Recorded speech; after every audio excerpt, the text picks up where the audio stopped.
สวัสดีพ่อแม่พี่น้อง FC ทุกท่านทุกคนนะครับสวัสดีครับสวัสดีในยามค่ำคืนนี้นะครับผมช่องไต้ผู้ชาแนลทำอาหารพื้นบ้านคนไต้นะครับก็ได้มาเจอกันพูดคุยทักทายกันผ่านทางช่อง YouTube ของผมอีกแล้วนะครับในยามค่ำคืนนี้นะครับผมช่องไต้ผู้ชาแนลทำอาหารพื้นบ้านคนไต้นะครับเอาเป็นว่าเข้าเรื่องกันละกันผมจะพาผมพี่น้อง FC ไปทำกับข้าวเมนูหลักสูตรพื้นบ้านคนไต้ในวันนี้นะครับวันนี้ก็มาช้าหน่อยนะครับก็เลยเที่ยงคืนมาตอนนี้ก็เที่ยงคืน20 นาทีแล้วนะครับก็เข้าในวันที่7นะครับเดือนที่12ครับ2025นั่นเองนะครับแล้วก็สวัสดีพ่อแม่พี่น้อง FC ทุกท่านทุกคนรวมไปถึงพ่อแม่พี่น้อง FC ต่างชาติต่างประเทศต่างถิ่นต่างแดนด้วยนะครับวันนี้นะครับผมมาช้าหน่อยนะครับโอเคเอาเป็นว่าไม่สูงกูก็ค่ะพ่อแม่พี่น้องไทยชาวไทยแย่กูก็ค่ะไม่สูงพี่น้องคนกูก็กูโกนกูตีกูตั้งพี่น้องชนชาติเผ่าต่างๆนะครับที่เป็นพี่น้องคนชาวเผ่าในต่างประเทศก็ดีในประเทศเมืองไทยเขาก็ดีนะครับที่อยู่ต่างวันต่างเมืองอยู่กับไรเสียมมาขนาดผมมีพี่น้องกูก็กูโกน FC จากทางจำทางไกลนะครับทุกท่านทุกคนนะครับยินดีต้อนรับเข้าสู่ช่องไต้ผู้ชี้แนวทำอาหารพื้นบ้านคนไต้นะครับวันนี้ผมช่องไต้ผู้ชี้แนวทำอาหารพื้นบ้านคนไต้นะครับวันนี้ผมก็จะพาพ่อแม่พี่น้อง FC ทุกท่านทุกคนนะครับไปทำกับข้าวหรือแปลงเมนูในหลักสูตรพื้นบ้านคนไต้ในวันนี้นะครับนั่นก็คือจะเรียกว่าจะทำตำน้ำพริกซี่โครงหมูนะครับซี่โครงหมูปิ้งซี่โครงหมูย่างนี่นะครับตอนนี้ก็หมักเครื่องนะครับหมักเครื่องทรงเครื่องอะไรเรียบร้อยนะครับตอนนี้ก็คือผมย่างหรือปิ้งให้มันจะอุ่นหรือจะปิ้งหรือจะย่างอีก1 รอบแล้วให้มันสุกให้มันหอมๆนะครับหอมครับผมเป็นพี่น้อง FC ผู้ควบคุมก้นค่ะเข้ามาปั่นเอ็นปั่นแห้งขาวมาเป็นกำลังใจให้กันมาเยี่ยมชมและติดตามรับชมเป็นกำลังใจให้กันนะครับผมเป็นพี่น้อง FC ทุกท่านทุกคนนะครับสวัสดีครับสวัสดีนะครับวันนี้ผมช่องไต้ผู้ชี้แนะนำอาหารบ้านคนไต้นะครับพาผมพี่น้อง FC ทุกท่านทุกคนจะมาทำเมนูในหลักสูตรพื้นบ้านคนไต้ในวันนี้ก็คือเรียกว่าจะทำตำน้ำพริกจะทำตำน้ำพริกซี่โครงหมูนั่นเองนะครับซี่โครงหมูนะครับตำน้ำพริกซี่โครงหมูนะครับอันนี้ก็คือหมักเครื่องอะไรเรียบร้อยย่างปิ้งเรียบร้อยนะครับสุกนะครับหอมมาครับพ่อแม่พี่น้อง FC ทุกท่านทุกคนนะครับผมจะพาทุกท่านทุกคนไปล่มนะครับไปเริ่มลงมือทำกันได้เลยครับผักที่กินกับก็มีผักอะไรบ้างนะครับเดี๋ยวผมค่อยอธิบายอีก1 รอบนะครับก่อนอื่นนะครับผมก็จะเอานำชิ้นหมูนะครับนำชิ้นหมูนี่กลับไป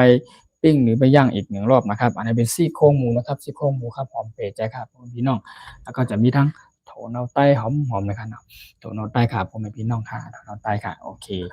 แล้วก็มีทั้งอันนี้เป็นเมล็ดงาขาวนะครับเมล็ดงาขาวเขาต้องใส่ลงไปในนี้ค่ะเนาะเดี๋ยวเลยหวานหอมซื้อเยอะครับผมพี่น้องกูก็ค่ะไม่ซุงกูก็ขนาดเดี๋ยวขอดื่มน้ำสักแก้วก่อนขอดื่มน้ำสักแก้วก่อนที่จะไปลงมือทำแปลงกับข้าวนะครับวันนี้ก็ผมมาช้านิดหน่อยนะครับไม่ใช่นิดหน่อยมาช้าไปเลยนะครับโอเคครับขอบคุณมากเลยขอบคุณ FC ทุกท่านทุกคน Welcome to in my Thai Food Channel ทำอาหารพื้นบ้านคนไต้ everyone นะครับยินดีต้อนรับเข้าสู่ช่อง Thai Food Channel ทำอาหารพื้นบ้านคนไต้ทุกท่านทุกคนนะครับสวัสดีครับในยามค่ำคืนนี้เนาะเมนูพื้นบ้านคนไต้หลักสูตรบ้านคนไต้เมนูพื้นบ้านคนไต้เมนูหรือว่าอาหารมื้อดึกนั่นเองนะครับโอเคขอบคุณมากแล้วก็ยินดีต้อนรับทุกท่านทุกคนนะครับเข้ามาเป็นแรงอกแรงใจให้กันเนาะ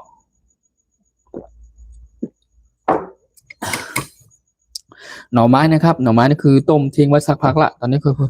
เราจะต้องเขาเรียกว่าต้มใช้เวลาต้มนะครับสำหรับที่จะกินกับน้ำพริกมันไหม้เลยนะครับนี่ครับผมมีพี่น้องครับอันนี้เป็นซี่โครงหมูนะครับซี่โครงหมูนะครับหมักเครื่องทรงเครื่องอะไรเรียบร้อยตอนนี้ก็ผมจะนำหลังจากที่ผมไปอ่อมไฟหรือไปย่างไปปิ้งอีก1 รอบนะครับผมก็จะนำกลับขึ้นมาแล้วก็มาเอาใช้มีดแล้วก็หั่นหรือว่าไซส์เอาเฉพาะชิ้นเนื้อมันนะครับเนี่ยไฟยังลุกอยู่เลยเห็นบ่สุดยอดครับผมพี่น้องนี่มาโอ้เข้มนะครับผมพี่น้องเอาเดี๋ยวเฮ็ดน้ำพริกซี่โครงหมูกับน้ำพริกพื้นบ้านพี่น้องคนไต้ชาวไทยใหญ่นะครับโอเคในหลักสูตรเมนูพื้นบ้านคนไต้วันนี้เนาะโอเคตอนนี้ก็ผมจะขออนุญาตวางแบบนี้ก่อนนะครับมาครับ FC ทุกท่านทุกคนนะครับตอนนี้ก็คือเตรียมไปปิ้งอันนี้ก่อน ปิ้งถั่วเน่าก่อนปิ้งถั่วเน่าหรือห้างถั่วเน่าข้างนอกสุกๆก่อนครับพ่อแม่พี่น้องกูก็โกนค่ะไม่สูงไม่สูงในวันเมื่อนะครับไม่สูงในยามค่ำคืนนี้นะครับสวัสดีในยามค่ำคืนนี้นั่นเองนะครับขอบคุณและก็ยินดีต้อนรับนะครับทุกท่านทุกคนนะครับรวมถึงพ่อแม่พี่น้องต่างชาติด้วยเนาะโอเคตอนนี้ก็คือก่อนอื่นนะครับตอนนี้ผมปิ้งหรือย่างหมูอะไรเรียบร้อยนะครับตอนนี้ก็ผมกำลังไปถั่วเน่าอยู่ถั่วเน่าหอมเป๋ใจสุดยอดครับผมพี่น้องหอมครับพี่น้องกูก็คนกันเนาะหอมค่ะปิ้งถั่วเน่าก่อนใจเย็นๆครับใจเย็นๆอยากกินกับข้าวเมนูพื้นบ้านคนไทยนะครับอยากกินกับข้าวเมนูพื้นบ้านคนไทยอร่อยก็จะต้องใจเย็นๆนะครับวันนี้ก็มาช้านิดหน่อยนะครับหอม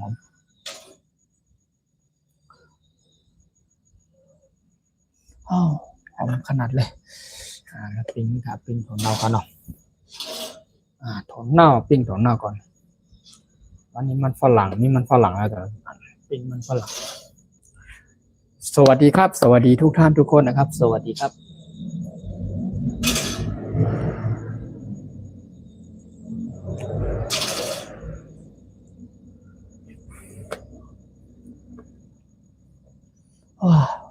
หอมแต่หอมหวานเนาะมันฝรั่งครับพ่อแม่พี่น้อง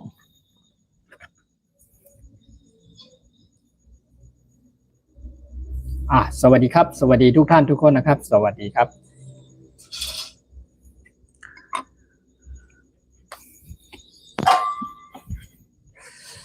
หน่อไม้เนาะลวกหน่อไม้อีก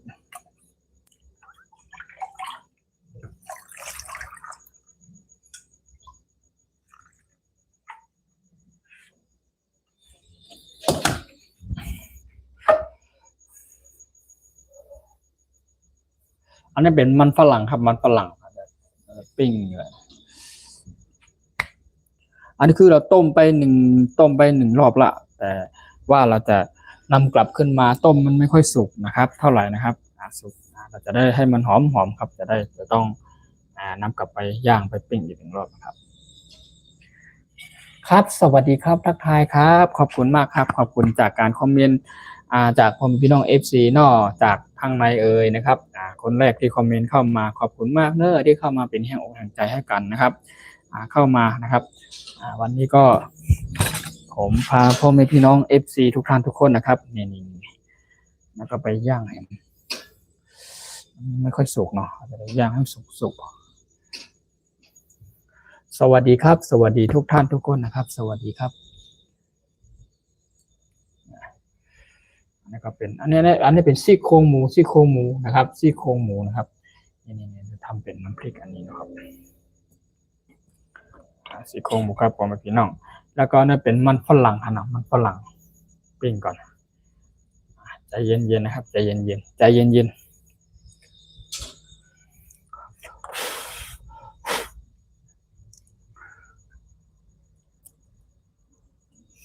หอมขนาดเลยถั่วเน่าแ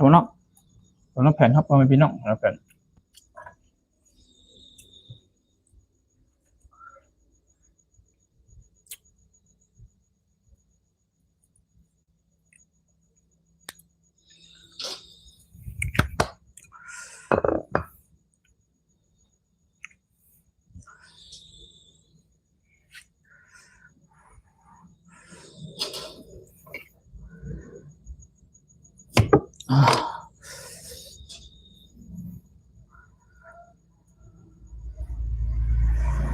หอมเนาะมันจะได้หอมครับจะได้หอ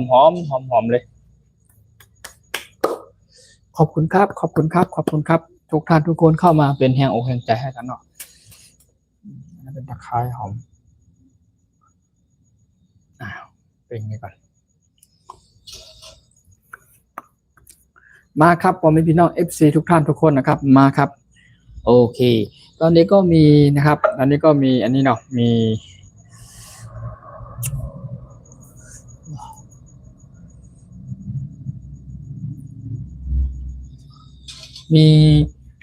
มันฝรั่งนะครับกำลังปิ้งอยู่นะครับมันฝรั่งปิ้งแล้วก็มีตะไคร้หอมนะครับตะไคร้หอมนี่ตะไคร้หอม มีตะไคร้2 ต้นนะครับกำลังปิ้งหรือย่างอยู่นะครับ จะได้หอมนะครับในส่วนของนี่ก็ใส่ลงไปเลยแล้วค่อยตีเปลือกมาทีเดียวเนาะพริกเนาะเอาไปพี่น้องครับก็โกนครับมาอันนี้หอมขนาดนี้หอมไหมเนี่ยโอ้สุดยอด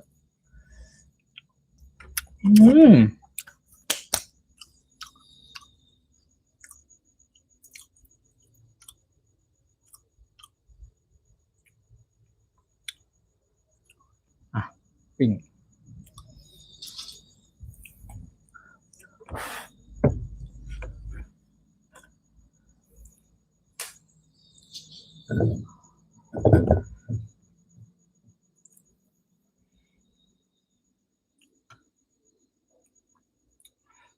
อันนี้หอม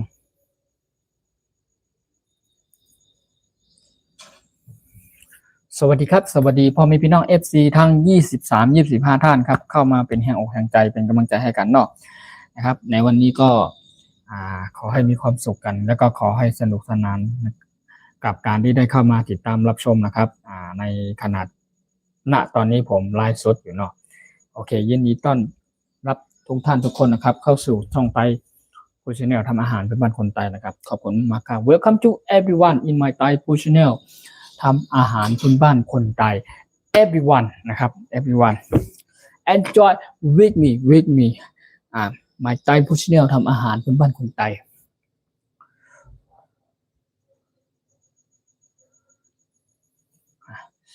หอมพร้อ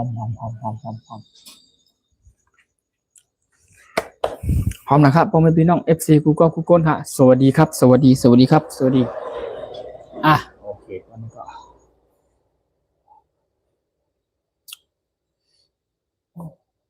โอ้ไม่ไหวแล้วฮ้อน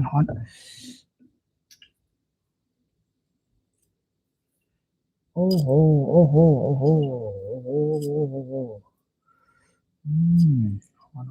้อนเดือดแล้วนะ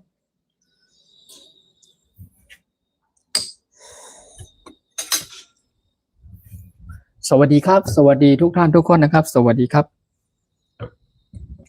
ขิงนี่ไม่ต้องเป้งละขิงนี่คือจะได้ใส่แบบสดๆดิบๆแบบนี้เลยเอาแบบนี้ก่อน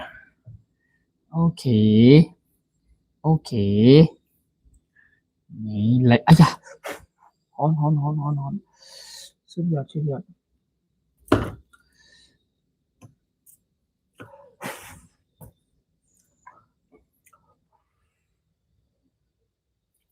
ปิ้งเห็นขอบคุณครับขอบคุณทุกท่านทุกคนนะครับขอบคุณครับมาทำกับข้าวแปลงเมนูพื้นบ้านคนไทยด้วยกัน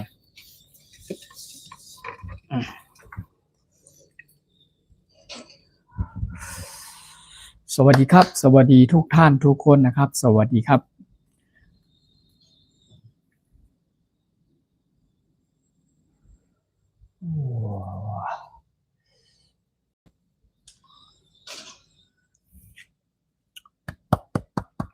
ขอบคุณครับ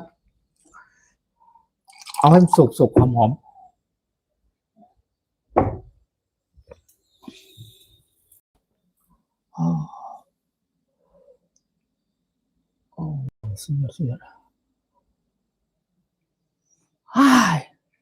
สุดยอดเลยครับพ่อแม่พี่น้อง FC ทุกท่านทุกคนครับมาแปลงกับข้าวเมนูพื้นบ้านคนไทยด้วยกัน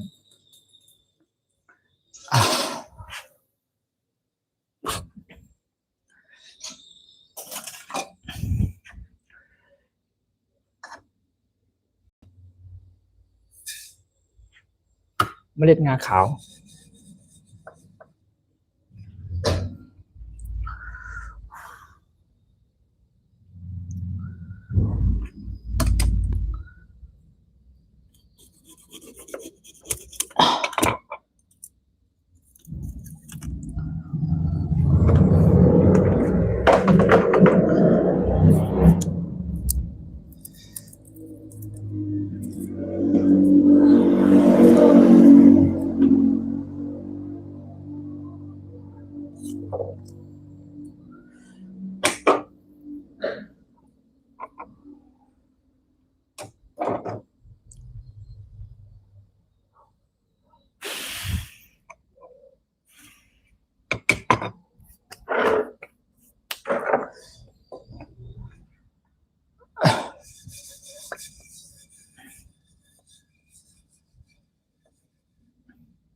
อุ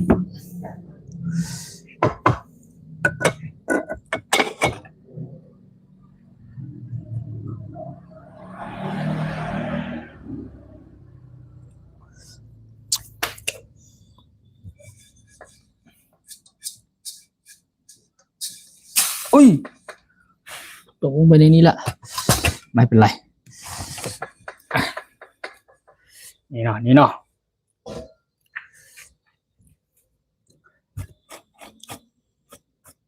โอ้ยเมล็ดงาลงไปในนี้ไร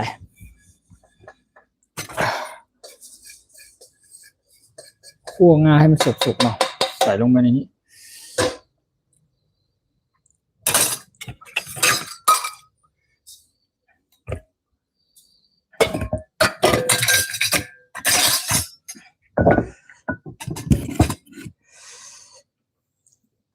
โอ้ยงาตกเลย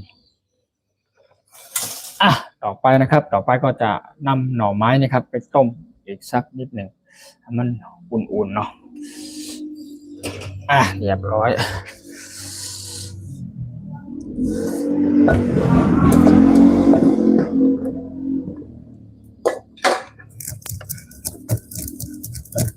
ทำเมล็ดงา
หอมขนาดเลยซี่โครงหมูเนาะ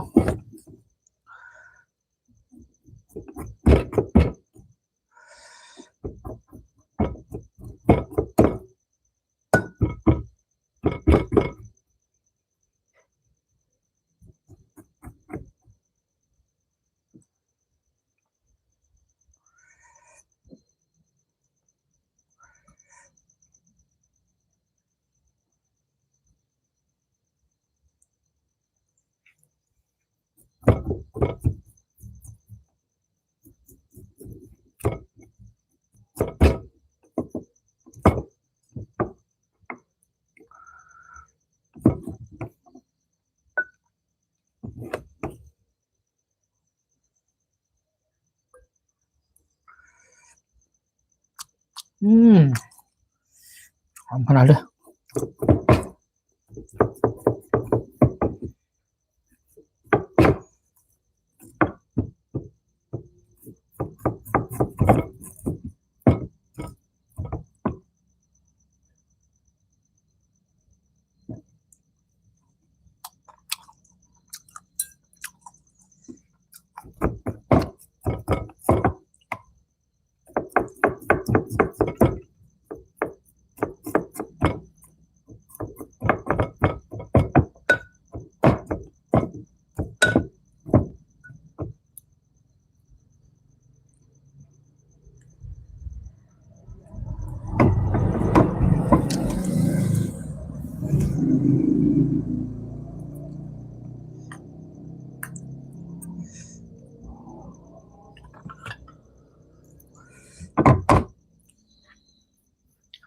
สวัสดีครับนี่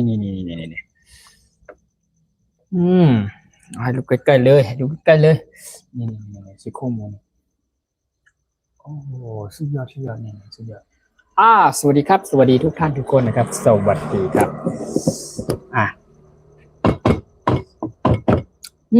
อร่อยมาก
ว้าว้าให้ต้มหน่อไม้เนี่ยหน่อไม้อยู่แล้วก็นี่ใส่นี่ไป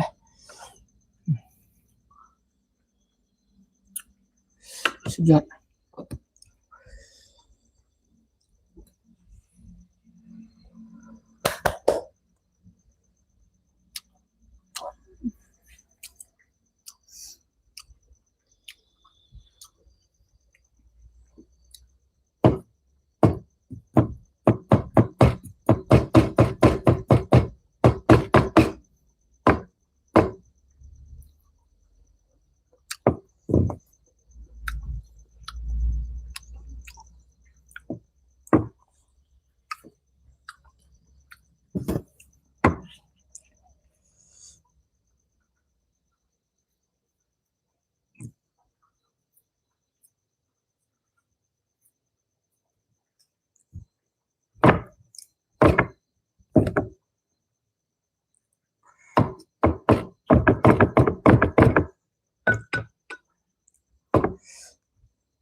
ขิง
มาเด็ดมาเฮียค่ะมาเฮียค่ะเนี่ย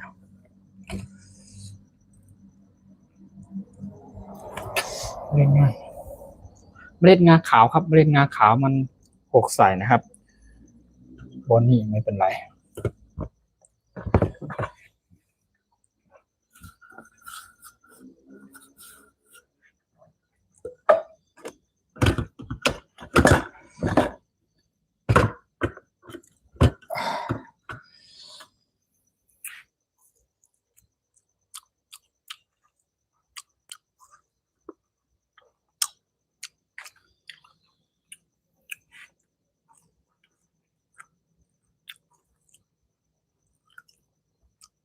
หอม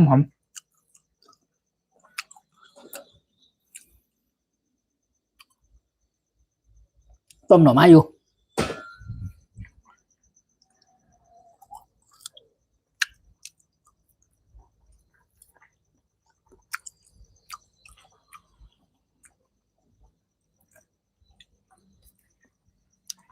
โอเคนะครับ อันนี้นะครับหลังจากที่ผมนะครับอันนี้เป็นซี่โครงหมูนะครับซี่โครงหมูนะครับผมหมักเครื่องปรุงรสเรียบร้อยแล้วก็ผมนำกลับไปปิ้งไปย่างให้มันสุกหอมนะครับหลังจากนั้นผมกลับมาอุ่นอีกทีอุ่นให้มันหอมหน่อยให้มันร้อนหน่อยนะครับมีกลิ่นหอมนะเป็นซี่โครงหมูนะครับอันนี้ผมใส่เอาเฉพาะเนื้อมันเรียบร้อยแล้วนะครับหลังจากนั้นนะครับอันนี้ก็จะมีมันฝรั่งปิ้งแล้วก็มีมะเขือเทศไม่ใช่สุมาด้วยพริกนะครับพริกสุกนะครับพริกสุกปิ้งนะครับแล้วก็ตะไคร้ปิ้งหอมนะครับแล้วก็มีทางหอมแดงนะครับปิ้งสุกอะไรเรียบร้อยนะครับตอนนี้เรียบร้อยนะครับอันนี้ในส่วนของอันนี้ก็จะเป็นเมล็ดงาเนาะเมล็ดงาขาวเนี่ยที่มันเนี่ยหกเต็มอยู่ไม่เป็นไรสุกเรียบร้อยอันนี้เป็นเมล็ดงาขาวครับพี่น้องผมคั่วให้สุกเรียบร้อยผมจะตำอีกหนึ่งรอบตำเล่นข่าวอย่างรอบ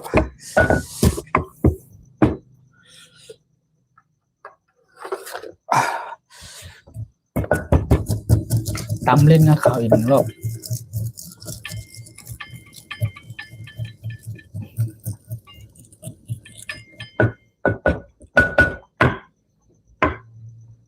นะครับ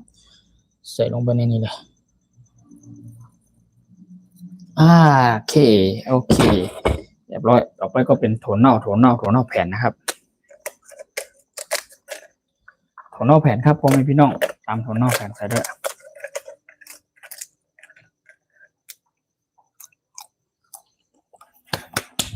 ครับสวัสดีค่ะวันนี้ทำอะไรกิน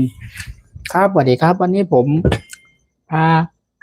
ทุกท่านทุกคนนะครับFCทุกท่านพาเป็นซี่โครงนะครับซี่โครงหมูนะครับผมจะพาทำเป็น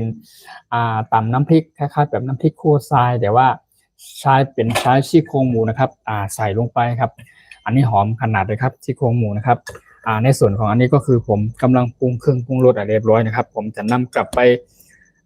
ผัดหรือไปทอดอีกหนึ่งรอบจะได้หอมนะครับจะได้หอมครับพี่น้องตอนนี้ก็อยู่ระหว่างกำลังต้มหน่อไม้นะครับต้มหน่อไม้เอกเพราะหน่อไม้จะได้ต้มมันเปื่อยๆสุกๆนะครับนี่หน่อไม้นี่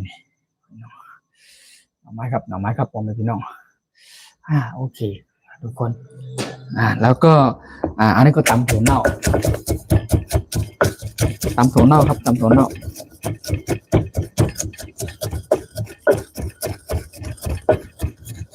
วันนี้ผมมาช้าไปหน่อยนะครับสวัสดีครับ Hi Hello My FC everyone welcome to in my Thai food channel ทำอาหารคนบ้านคนไทย everyone thank you so much thank you very much thank you for you comment thank you for you follow for me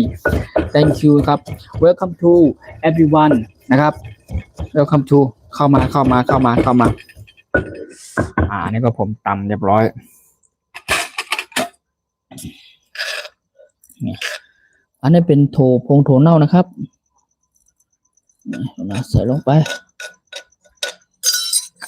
โอเคตอนนี้ก็ตำถั่วเน่าอะไรเรียบร้อยตำถั่วเน่าใส่ลงไปนะครับในส่วนของอันนี้ก็มีนะครับเป็นซี่โครงหมูนี่นะซี่โครงหมูครับตำน้ำพริกจะทำเป็นน้ำพริกคั่วทรายเป็นซี่โครงหมูนั่นเองนะครับนี่ครับเป็นลักษณะแบบนี้ครับผมพี่น้องเนาะอันนี้กำลังปรุงเครื่องปรุงรสสุดยอดอร่อยครับอร่อยครับทุกท่านทุกคนมาเป็นแห่งอกแห่งใจให้กันเยอะๆนะครับมาแบบผมพี่น้องทุกท่านทุกคนต่อจากนี้นะครับผมก็จะเติมพวกเกลือนะครับเกลือ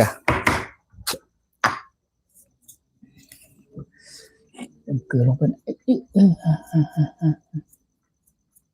นี่มันใส่เยอะนะแต่เข้มนะใส่เยอะไม่ได้นะ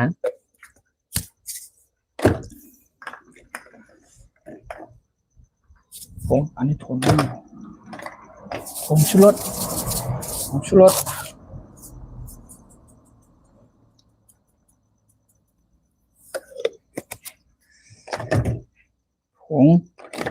สดี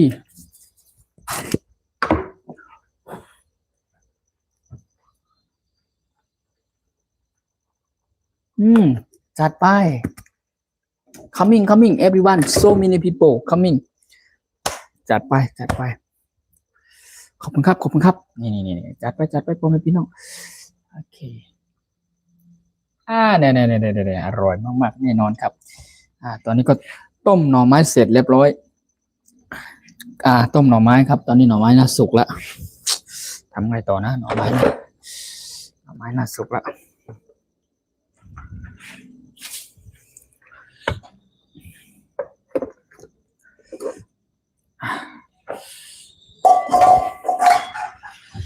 หน่อไม้สุกอันนี้เป็นหน่อไม้ครับหน่อไม้จะกินกับอันนี้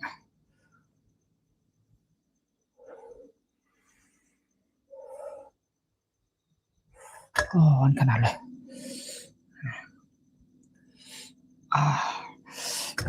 อุ้ยโซฮอตร้อนมากๆครับพ่อแม่พี่น้อง FC ทุกท่านทุกคนกูดจอบสุด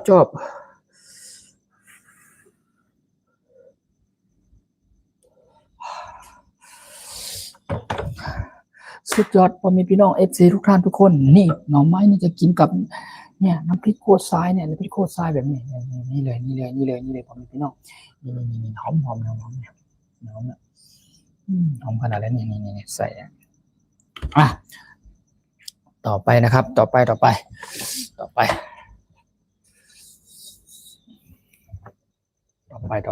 คั่ว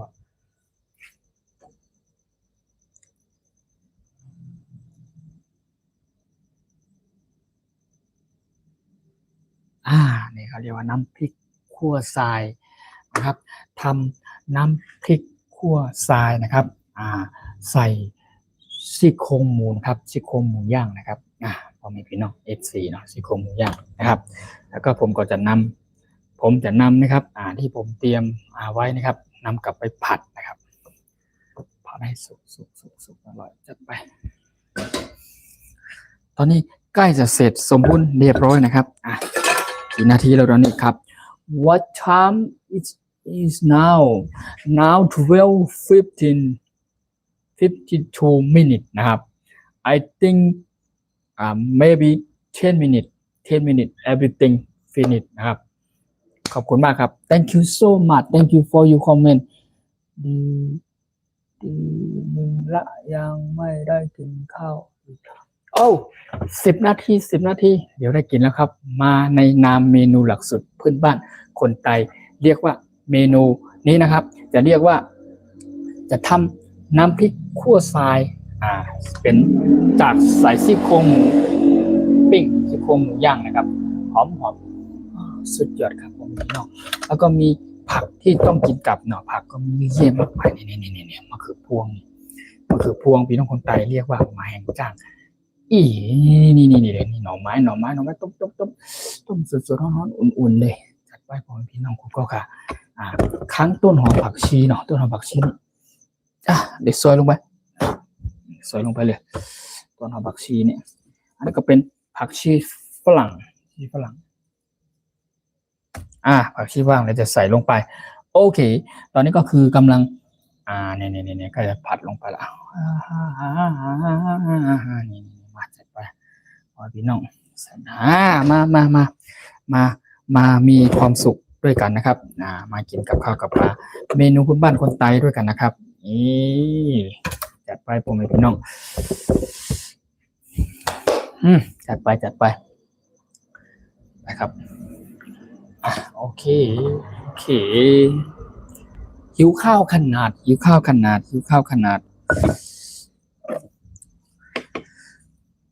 อันนี้ต้นหอม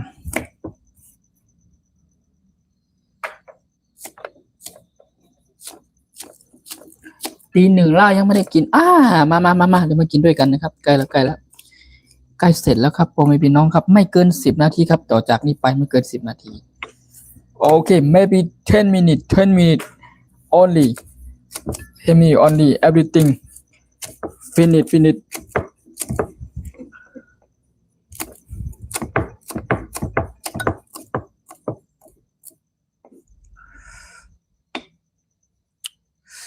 สุดยอดครับพ่อแม่พี่น้องสุดยอดสวัสดีครับขอเนี่ยอ่านคอมเมนต์ก่อนนะ กินข้าวดึกจ้าลาปีสั่งลาปีสั่งลาปีสั่งโอเคใช่แล้วครับขอบคุณมากครับขอบคุณจากการคอมเมนต์เนาะขอบคุณมากๆเลยครับขอบคุณมากมันนอนขนาดเอาใส่ลงไปโอ้จัดกระทงทีนี้พัดถ้าถั่วเน่ามันน้อยเราจะเพิ่มถั่วเน่าลงไปเห็นนะครับถั่วเน่าแบบนี้ถั่วเน่าลงไป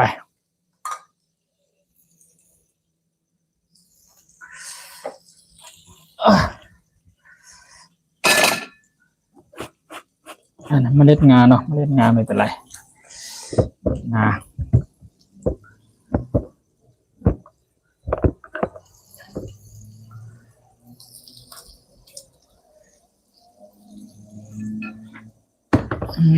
จัดไป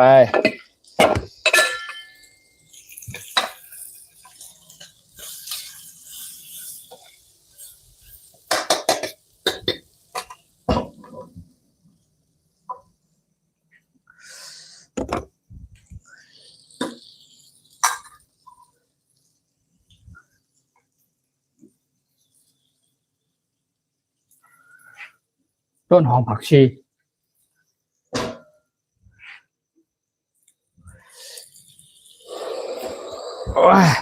สวัสดีครับสวัสดีทุกท่านทุกคนนะครับมากินกับข้าวกับปลาเมนูพื้นบ้านคนไทยด้วยกัน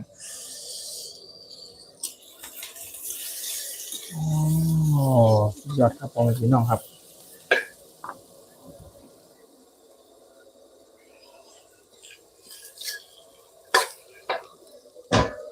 แต่ถ้าเกิดว่าถั่วเน่ามันใส่ไปเมื่อกี้2 แผ่นมันน้อยไปจะเพิ่มถั่วเน่าลงไปอีกเพราะมันอาจจะน้อยอยู่สวัสดีครับสวัสดีทุกท่านทุกคนนะครับสวัสดีครับ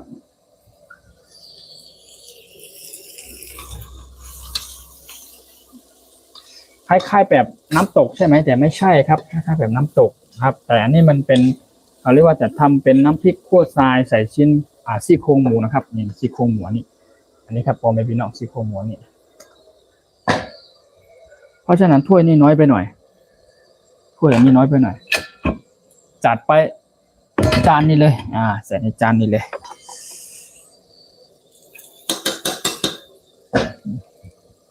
เดี๋ยวมันน้อยไปหน่อยเลยเติมถั่วเน่าลงไปหน่อยถั่วเน่ามันน้อยไปเติมลงไปหน่อยน้ำพริกคั่วทรายนะครับใส่ซี่โครงหมูย่างนะครับหอมอร่อยนะครับพ่อแม่พี่น้องกุโกนฮะเนาะมา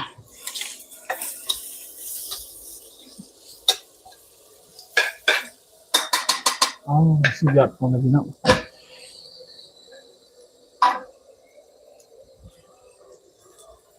เติมน้ำลงไปหน่อย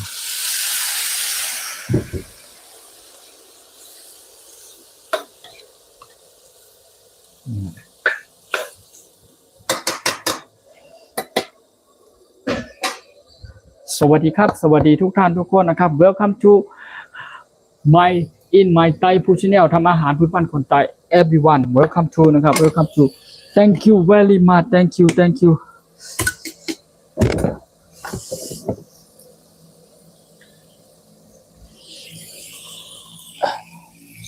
โอเค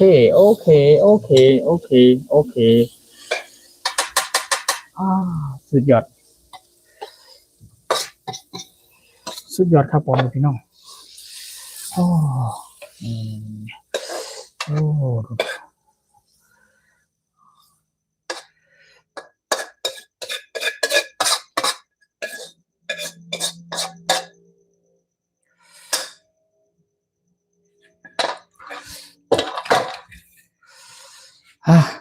ค้างมาแต่งเนาะข้าวจานข้าวอยู่ไหนนี่จานข้าวก่อน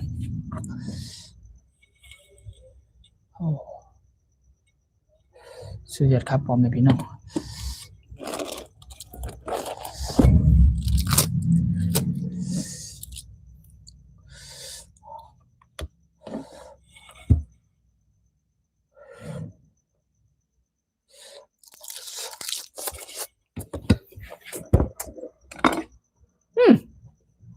เออ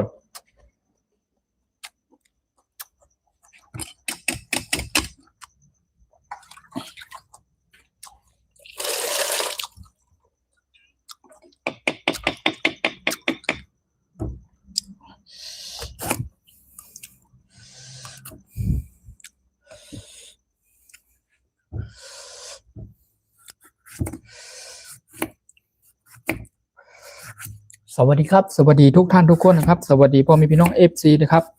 Welcome to in my Thai food channel ทำอาหารพื้นบ้านคนไทย everyone นะครับ Thank you for your follow ครับ Thank you my FC everyone Thank you for your comment and thank you for your follow ครับ Thank you for you and subscribe share for me Thank you very much Thank you ขอบคุณมากๆครับ so many people coming in my Thai food channel ทำอาหารพื้นบ้านคนไทย Thai many people this menu for tonight เนาะประมาณนี้ครับโอเค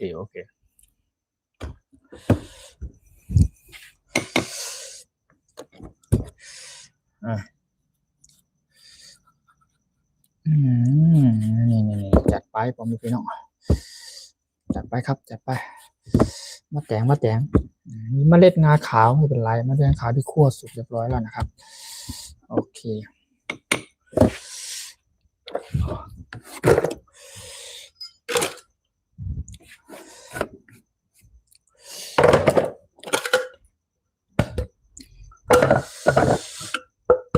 อันนี้มันใหญ่ไปเอาน้อยๆดีกว่า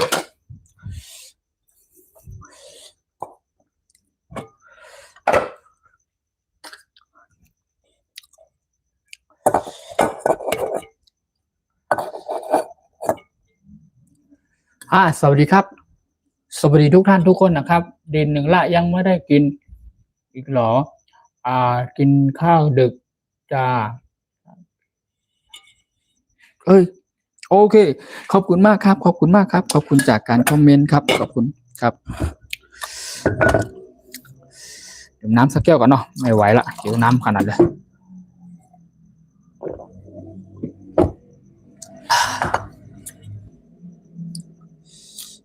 จัดไปพ่อแม่พี่น้อง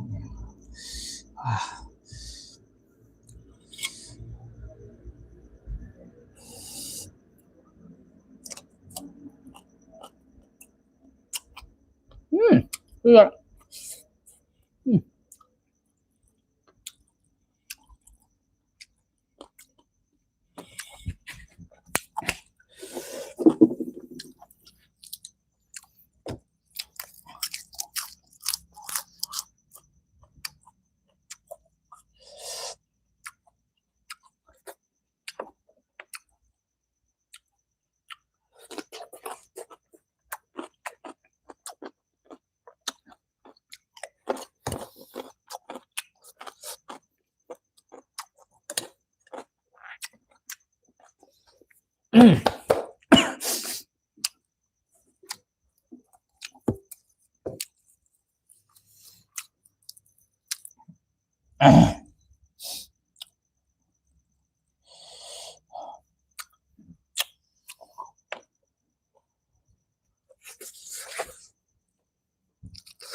หน่อไ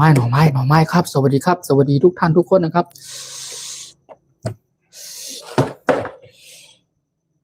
หน่อไม้น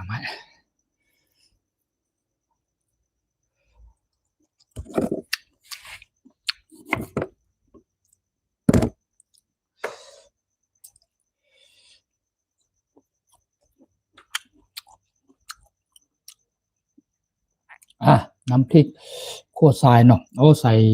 ซี่โครงหมูนี่สุดยอดหอมไปใจคล้ายๆแบบน้ำตกแต่ไม่ใช่น้ำตกนะ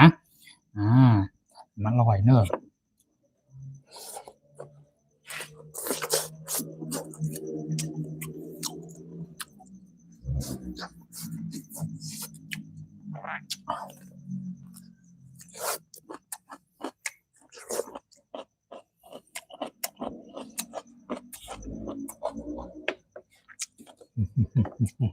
ก็เลย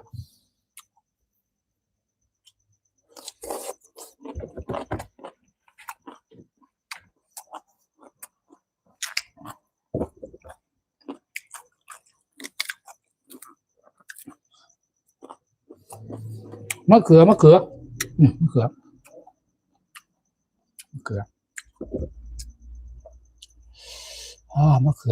จัดไป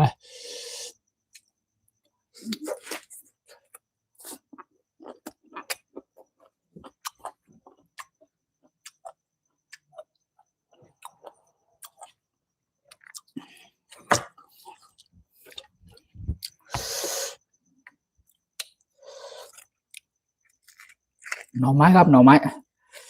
รับพ่อแม่พี่น้อง FC ทุกท่านทุกคนนะครับสวัสดีครับเข้ามาเยี่ยมชมเป็นกำลังใจให้กันเนาะ everyone in my Thai food channel ทำอาหารพื้นบ้านคนไทย coming so many people follow for me thank you very much thank you for you follow thank you for you like thank you so much thank you for you comment my FC everyone thank you very much thank you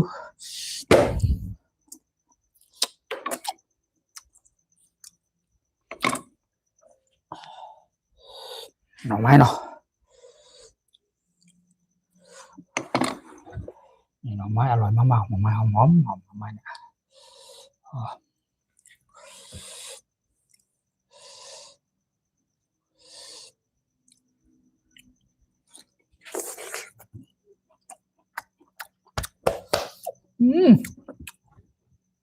สุดยอด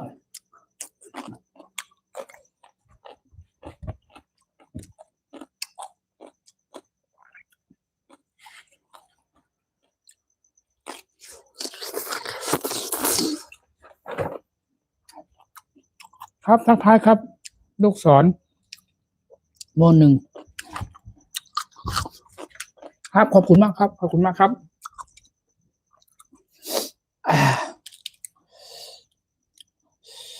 ร่อยไปกว่านี้ไม่มีอีกแล้วนะครับกับข้าวเมนูหลักสุดพื้นบ้านคนไทยครับต้องวันนี้ต้องเป็นแบบนี้นะครับนี่จัดไปพอมีพี่น้องFCทุกท่านทุกคนครับเอาซี่โครงหมู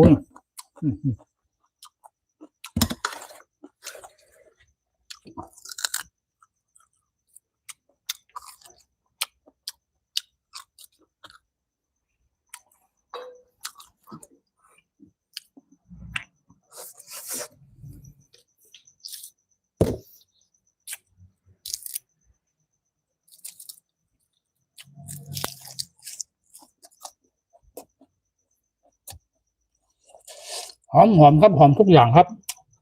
หอมทุกอย่างครับ เพราะว่า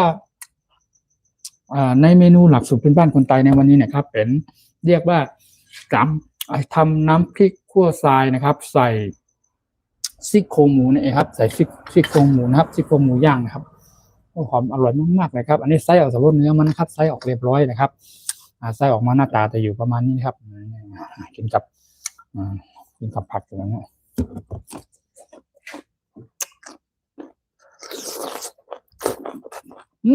หน่อไม้แล้วก็พอเป็นน้องหน่อไม้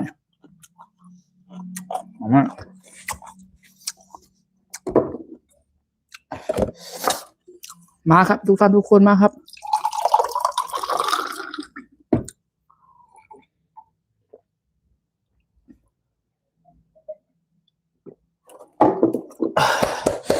สุดยอด so good ครับ so good coming so many people everyone coming welcome to in my Thai food channel ทำอาหารพื้นบ้านคนไทย thank you very much thank you for your comment thank you for your follow for me thank you for your subscribe and then call you like thank you so much thank you ขอบคุณมากครับจากพ่อแม่พี่น้อง FC ต่างประเทศต่างถิ่นต่างแดนด้วยนะครับรวมถึงพี่น้องคนชาวไทยของเรานะครับทั้งส่วนพี่น้องภาคใต้ภาคกลางภาคเหนือภาคอีสานนะครับแล้วก็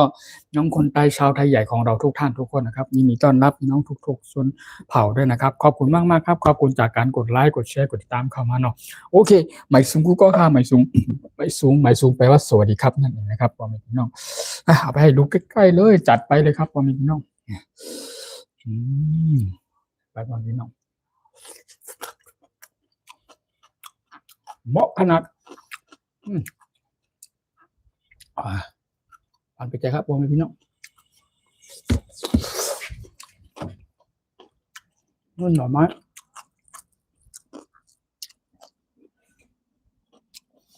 หอมนะทุกอย่างหอมนะครับทุกอย่างหอมมากๆเลยเพราะว่าทุกอย่างได้นำวัตถุดิบอยู่เมื่อกี้นะครับแล้วก็ได้กลับไปปิ้งไปย่างนะครับให้มันหอมนะครับหอมนะครับทุกอย่างถ้าหอมปิ้งสุกเรียบร้อยแล้วจะนำกลับมาปรุงเครื่องปรุงรสแล้วก็นำกลับไปคั่วนะครับเรียกว่าน้ำพริกคั่วทรายนะครับจะเรียกว่าตามน้ำพริกคั่วทรายก็ได้ครับน้ำพริกคั่วทรายใส่ซี่โครงหมูนะครับ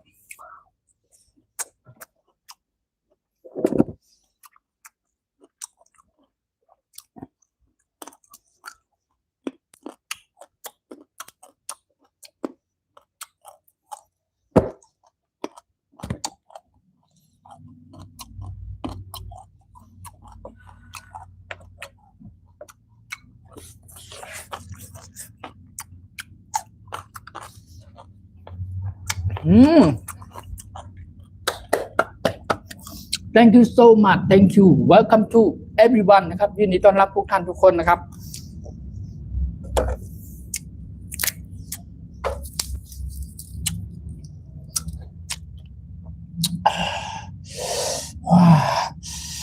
ผมน้องทุกท่านทุกคนมันจะตกแล้ว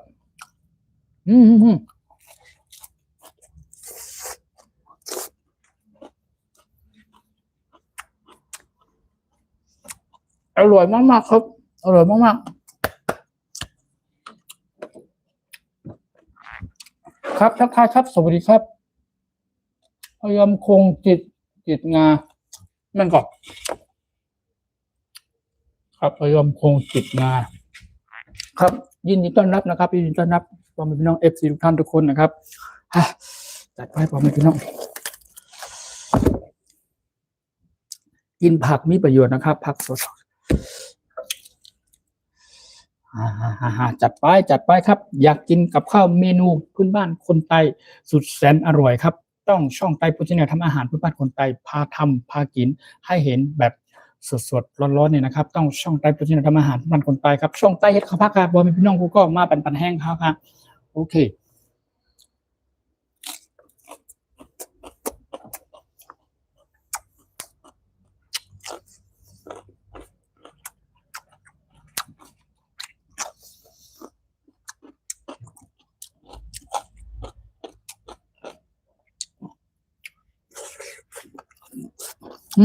อร่อยขนาดล่ำขนาดหวานเปรี้ยวใสยังคนใจก็ว่าหวานเปรี้ยวใส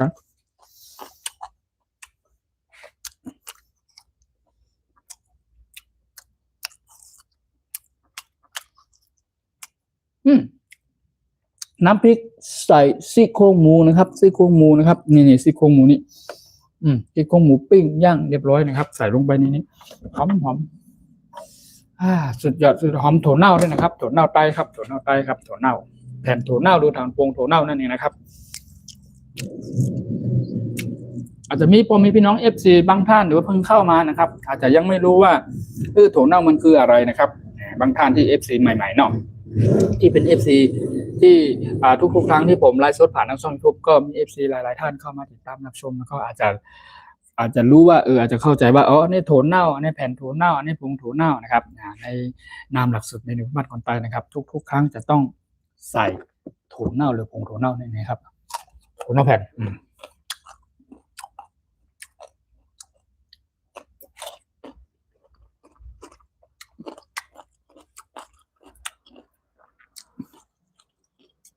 สุดยอดพูด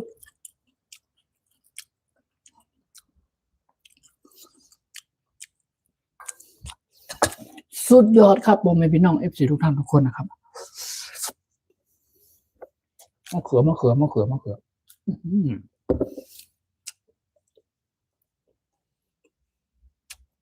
ยังมีควันอยู่ในเห็นบอกมีควัน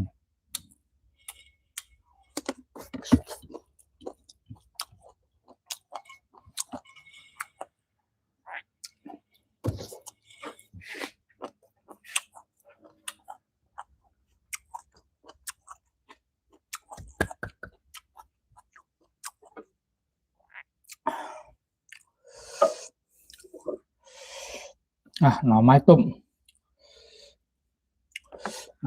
กินกับหน่อไม้ต้มสุดยอด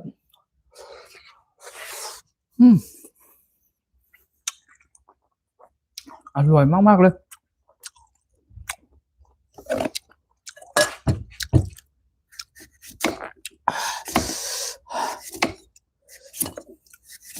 ว่าแตงนั่นก็เขาเราเย็นชุ่มชื่นใจดีนะครับแตงนะครับเนาะถ้าเป็นแตงไฮแตงสวนนะครับเนาะแตงไฮแตงสวนนะครับนี่ครับแตงไฮแตงสวนนะครับอันนี้ไม่ต้องตกใจครับเป็นเมล็ดงาขาวที่คั่วสุกตะกี้ครับมันตกลงไปในอันนี้เขาเรียกว่าถาดหรือว่าลงนะครับพี่น้องคนใต้ห้องมันจะลงครับ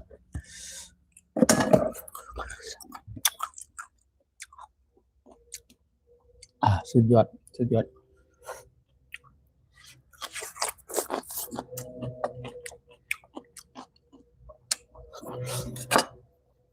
หิวข้าวขนาดนะครับ I'm so hungry นะครับ everyone so hungry นะครับ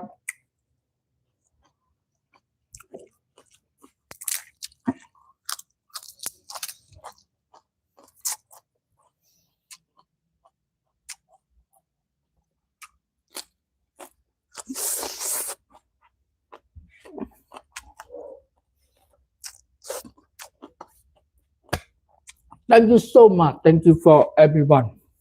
ขอบคุณมากๆครับขอบคุณครับ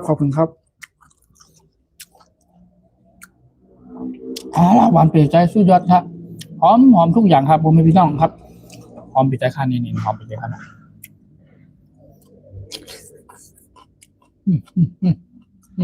หอมตะไคร้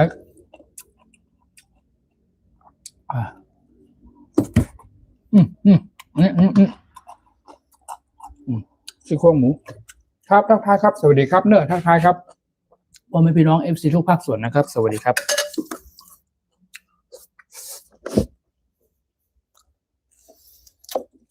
หน่อไม้ครับ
อ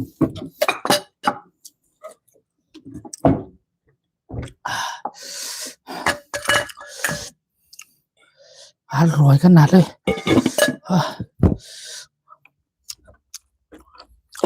ตกพักกิบกินตกดินกิบดูเขาว่าไงว่าเรามีพี่น้องไฟกูคนครับจริงๆแล้วเมล็ดข้าวนะครับข้าวหุงนะครับถึงแม้มันตกลงไปบนโต๊ะบนถาดนะครับแต่มันไม่ตกบนพื้นนะเราไม่ได้เหยียบไปเหยียบมานะครับ ข้าวนะครับข้าวในพี่น้องคนใต้ห้องว่าข้าวนั้นมีบุญคุณในการนะมีบุญคุณตอนตะเฮ้าในการเนาะเขาเรียกว่าอะไรครับข้าวนี่นะครับเก็บกินได้นะครับตกตามถาดตามอะไรเก็บกินได้นะครับเสียดายเนาะข้าวครับกว่าจะเป็นข้าวมาใน1 เม็ดเนาะจะต้องปลูกจะต้องทำต้องไปไถต้องปลูกต้องบานต้องการหลายอย่างนะครับสารพัดเลยก่อนจะมาเป็นเมล็ดข้าวหรือว่าข้าวหุงแบบนี้นะครับเพราะฉะนั้นเราต้องรู้จักเสียดายแล้วก็รู้จักประหยัดนะครับข้าวนะครับข้าวขออ่านคอมเมนต์ก่อนเนาะครับสวัสดีครับขอบคุณครับตี 1แล้วพี่กินอะไรมาช้าไปนิดหนึ่งนะครับเนาะกินอะไรนะครับเดี๋ยวจะกินให้ดูเลยอันนี้เป็นน้ำพริกคั่วทรายนะครับน้ำพริกคั่วทรายนะครับน้ำพริกคั่วทรายน้ำพริกคั่วทรายแล้วก็ใส่ซี่โครงหมูนะครับนี่ซี่โครงหมูนะครับจะกินให้รู้เลย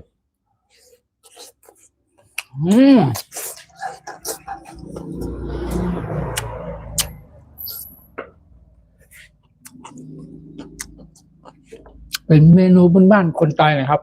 เป็นเมนูกับข้าวมื้อนี้เมนูอาหารมื้อดึกนั่นนะครับในนามหลักสูตรเมนูบ้านคนใต้นะครับไม่ได้พิถันอะไรมากมายนะครับเป็นกับข้าวที่แบบทำง่ายกินง่ายทำเรียบง่ายเป็นกับข้าวแบบพี่น้องชนเผ่านะครับทำกินแบบง่ายๆนะครับโอเคแล้วก็ในหลักสูตรเมนูนี้ก็คือเป็นเมนูที่ผมหรือว่าในส่วนของพี่น้องคนใต้ชาวไทยใหญ่ของเราพี่น้องชนเผ่าพี่น้องคนใต้ชาวไทยใหญ่เนาะเคยกินน้ำมาตั้งแต่ปู่ย่าตายายทวดเปิ้ลเคยทำแปลงให้กินนะครับตั้งแต่เราตัวน้อยๆเด็กๆนะครับจนถึงเราเติบโตมาแล้วนะครับเราก็ยังนึกถึงกับข้าวบ้านๆเมนูบ้านๆอาหารบ้านๆนั่นเองนะครับคืออร่อยนะครับไม่ว่าจะไปอยู่ที่ไหนพักที่ไหนแห่งไหนครับต่างประเทศก็แล้วแต่นะครับกับข้าวบ้านๆนะครับกับข้าวบ้านๆเมนูพื้นบ้านเมนูบ้านๆของเฮาบ้านเฮานะครับอร่อยตลอดแล้วก็อร่อยมากๆด้วยแล้วก็รสชาติแบบกินแล้วแบบรู้สึกมีความสุขแล้วก็ชื่นใจนะครับเป็นกับข้าวพื้นป่าเมนูบ้านๆของเฮาเนาะไม่ต้องเป็นกับข้าวหรูหราอะไรมากมายนะครับโอเคส่วนผมก็คือผมแนะนำให้กินผักเยอะๆกินผักต้มกับผักลวกกันนะครับกินเยอะๆอาจจะได้ดีต่อสุขภาพร่างกายเราแล้วก็ระบบขับถ่ายก็จะได้ดีนะครับกินผักเยอะๆนะครับผักเยอะๆครับกินอะไรรอบดึกตอนดึกครับที่มันไม่ดีถามว่าดีไหมไม่ดีแต่ว่าปกติถ้าเป็นคนที่สำหรับผมนะครับสำหรับพี่ถ้าคิดว่านะครับปกติแล้วนะครับอย่างเช่นว่าพี่ทำงานพี่เพิ่งเลิกงานประมาณนี้เนาะพี่ทำงานดึกเพิ่งเลิกงานไปเข้างานกะดึกแบบนี้นะครับก็อาจจะช่วงประมาณเวลา4 ทุ่มครึ่ง5 ทุ่มเที่ยงคืนมันหิวเนาะมันหิวนะครับหิวมันต้องหาอะไรกินสักอย่างหาอะไรกินสักนิดนะครับเพราะว่ามันไม่ใช่แบบว่ากินเช้าเที่ยงเย็นแบบนี้ครับเย็นก็คือช่วงไม่ได้ดึกเกินประมาณสักทุ่ม2 ทุ่มเป็นกับข้าวมื้อเย็นเนาะเป็นเขาเรียกว่า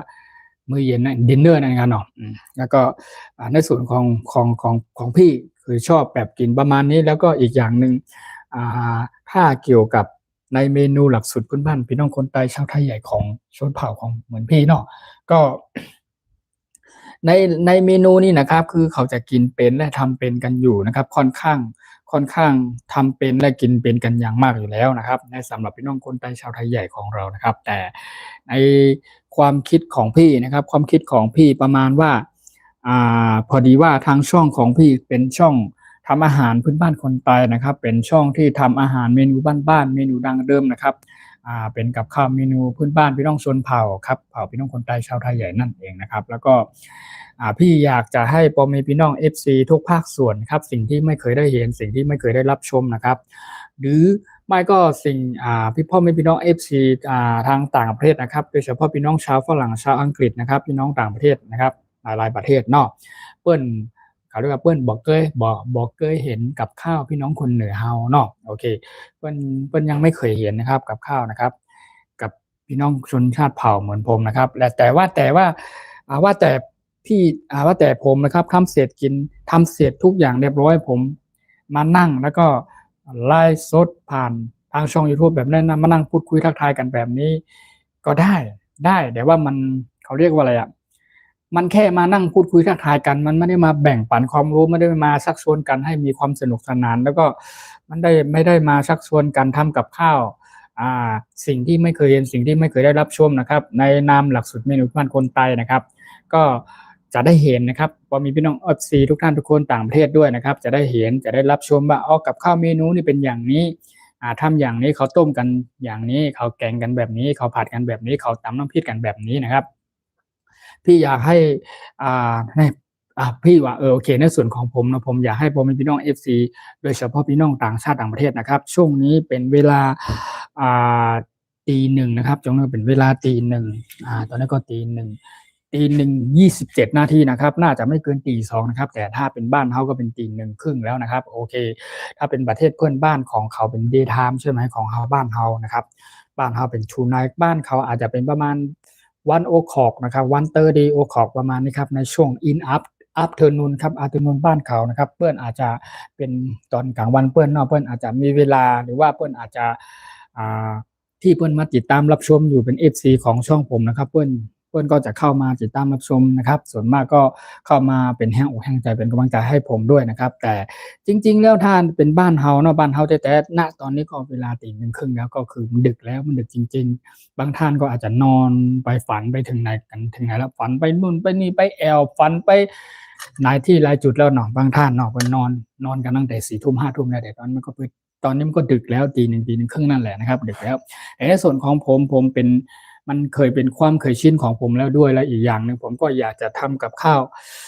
เมนูพื้นบ้านคนไทยให้พ่อแม่พี่น้อง FC ทุกท่านทุกคนได้เห็นนะครับให้เข้ามาได้รับชมผ่านทั้งช่อง YouTube ของผมช่องไต้พุทธทำอาหารพื้นบ้านคนไทยนะครับไม่เพียงแต่ว่าทำเสร็จเรียบร้อยมากินอย่างเดียวนะครับผมจะมาทำให้พ่อแม่พี่น้อง FC ทุกคนได้เห็นตอนที่ปรุงเครื่องปรุงรสว่าทำอะไรเตรียมอะไรมีอะไรบ้างวัตถุดิบต่างๆส่วนประกอบลงไปที่จะกินกับเมนูนี้นะครับอย่างเช่นเมนูวันนี้นะครับก็เรียกว่าน้ำพริกคั่วทรายนะครับแล้วก็ใส่ชิ้นซี่โครงหมูนั่นเองครับใส่ซี่โครงหมูนั่นเองนะครับซี่โครงหมูย่างซี่โครงหมูปิ้งนะครับนี่ลักษณะประมาณนี้อันนี้ผมใส่เอาเฉพาะเนื้อมันเนาะผมปิ้งครับปิ้งหรือย่างให้มันหอมนะครับทุกอย่างนะครับไม่ว่าจะเป็นกระเทียมไม่ว่าจะเป็นพริกไม่ว่าจะเป็นอ่าต้นหอมตะไคร้นะครับต้นตะไคร้หรือว่าหอมแดงนะครับแล้วก็พริกนะครับผมก็ปิ้งแล้วก็ย่างให้มันสุกหอมทุกอย่างแล้วก็มีมันฝรั่งผสมลงไปด้วยนะครับในส่วนของชิ้นเนื้อก็เป็นซี่โครงหมูนั่นเองครับมันหอมนะครับจะได้กินน่ากินจะได้รสชาติออกมาจะได้ถูกปากถูกคำจะได้อร่อยนั่นครับอร่อยอย่างที่ผมกินให้ผมพี่น้อง FC ทุกคนได้เห็นได้รับชมณตอนนี้นะครับก็ในส่วนของผักก็มีผักกินกับผักอะไรบ้างก็มีมะแตงมีผักกาดขาวนะครับแล้วก็มีมะเขือพวงพี่น้องคนใต้เรียกว่าแหงจ้างนะครับนี่ก็เป็นผักกีมึงกอกแปลว่าผักชีฝรั่งนี่นะครับมีมะเขือเจ้าพญาเนาะมีหน่อไม้ต้มนะครับอร่อยนะครับอร่อยมากๆนะครับถามว่าดีต่อสุขภาพไหมก็ดีอยู่ที่ว่าเรากินครับถ้าเรากินแบบพวกไขมันแบบเยอะๆมันก็ไม่ค่อยดีเท่าไหร่แต่ว่าถ้าเรากินแบบที่เป็นผักต้มผักลวกนะครับกินที่มันเป็นผักต่างๆนะครับที่มันมีประโยชน์ต่อร่างกายเราระบบขับถ่าย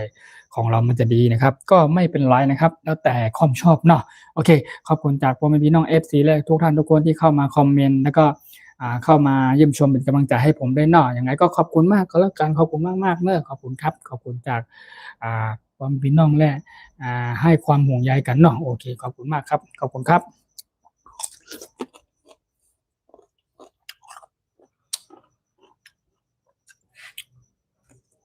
นี่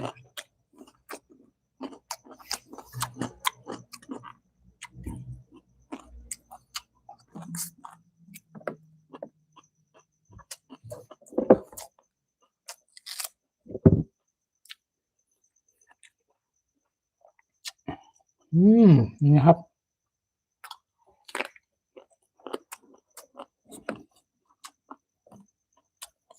หอมทุกอย่างหอมมากๆเลยครับหอมอร่อย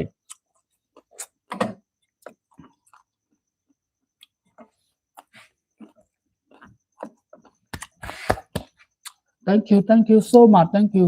very much thank you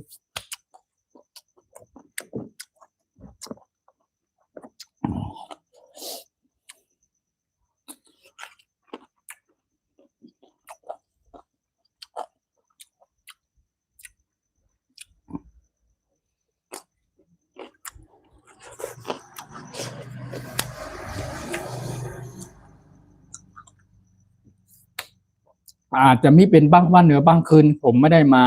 แบบดึกๆแบบนี้นะครับถ้าผมมีเวลาในช่วงกลางวันผมก็จะมาในยามช่วงเช้ามื้อเช้ามื้อบ่ายนะครับก็หรือว่าจะเป็นมื้อเย็นแบบประมาณไม่ดึกนะประมาณสักทุ่ม2 ทุ่มประมาณนี้นะครับโอเค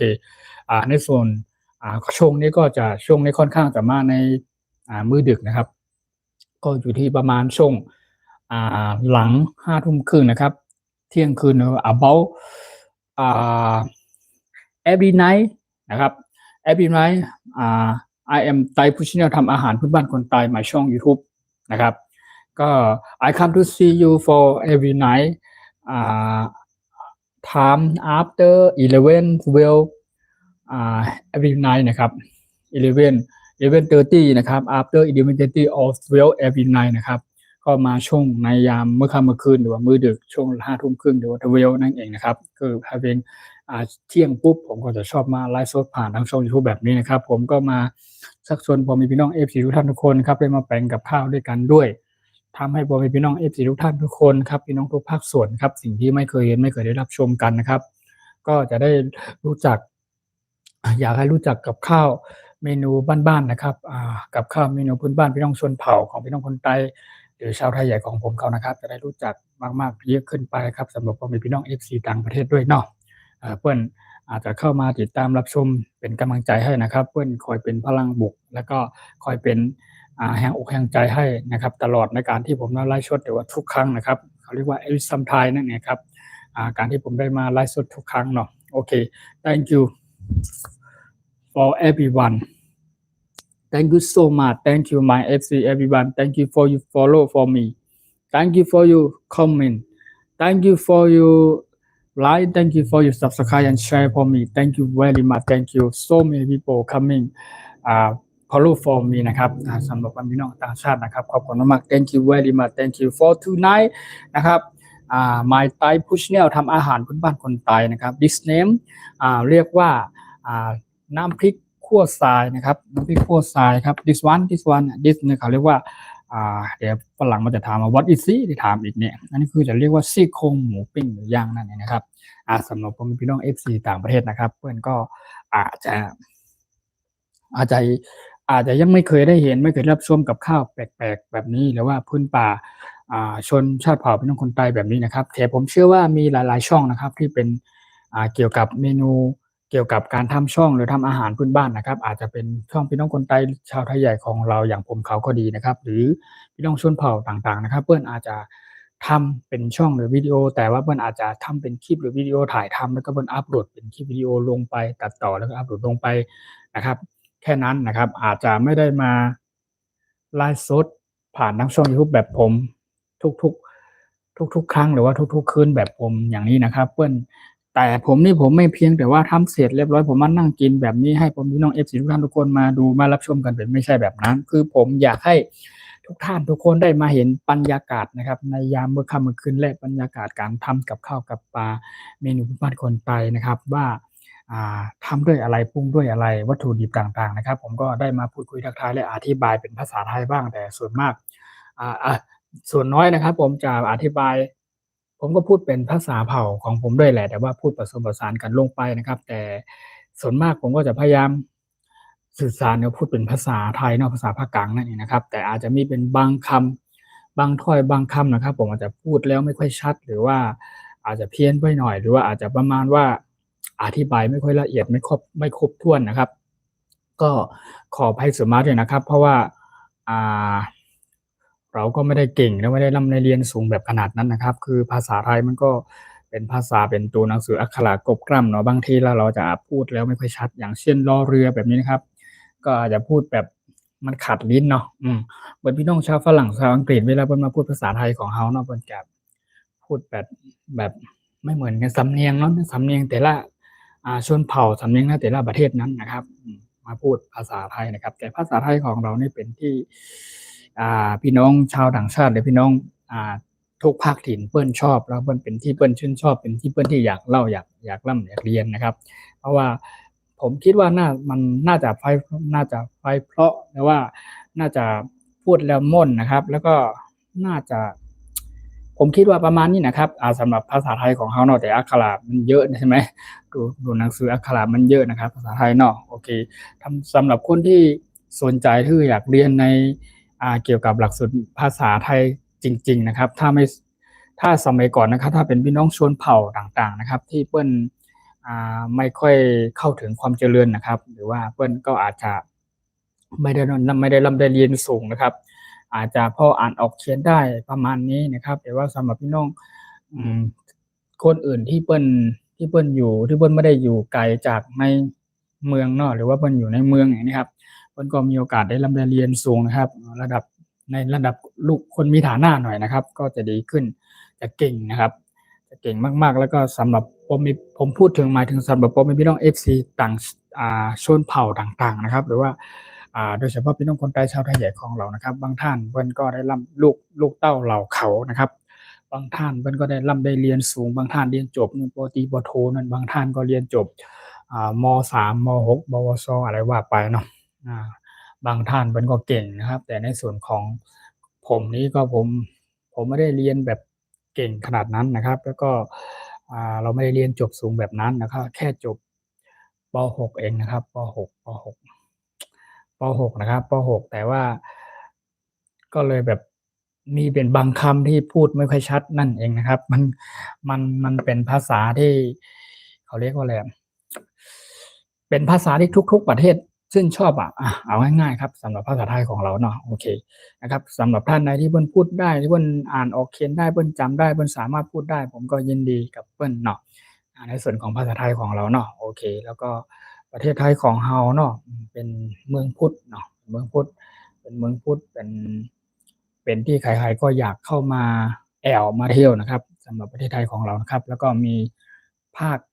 เขาเรียกว่าฤดูกาลนะครับหนาวหน้าหนาวหน้าร้อนหน้าแล้งอะไรว่าไปเนาะหน้าฝนอย่างนี้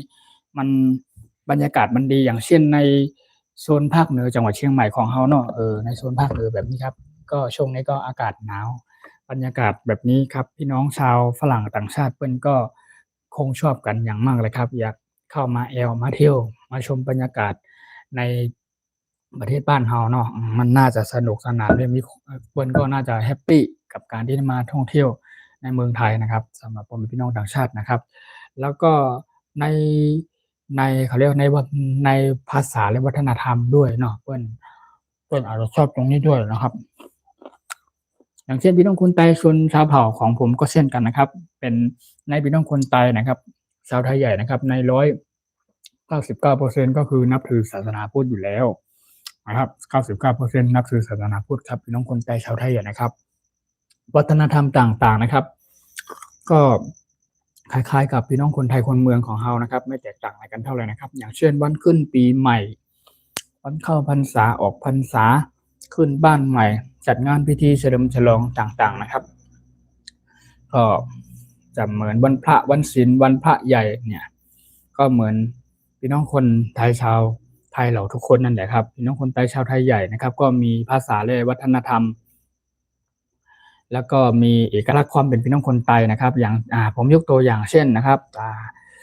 ด้านหลังผมนะครับที่เป็นสี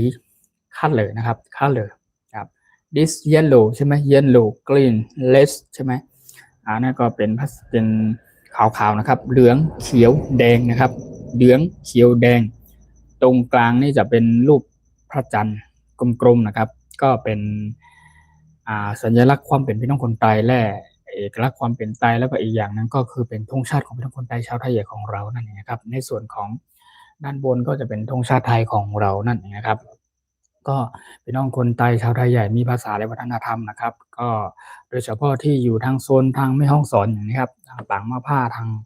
อำเภอนะครับทางปางมะผ้าไปทางนู้นนะครับพี่น้องคนไทยชาวไทยใหญ่ของเฮาเนาะเปิ้นชอบมีจัดงานเฉลิมฉลองหรือว่างานเข้าพรรษาออกพรรษางาน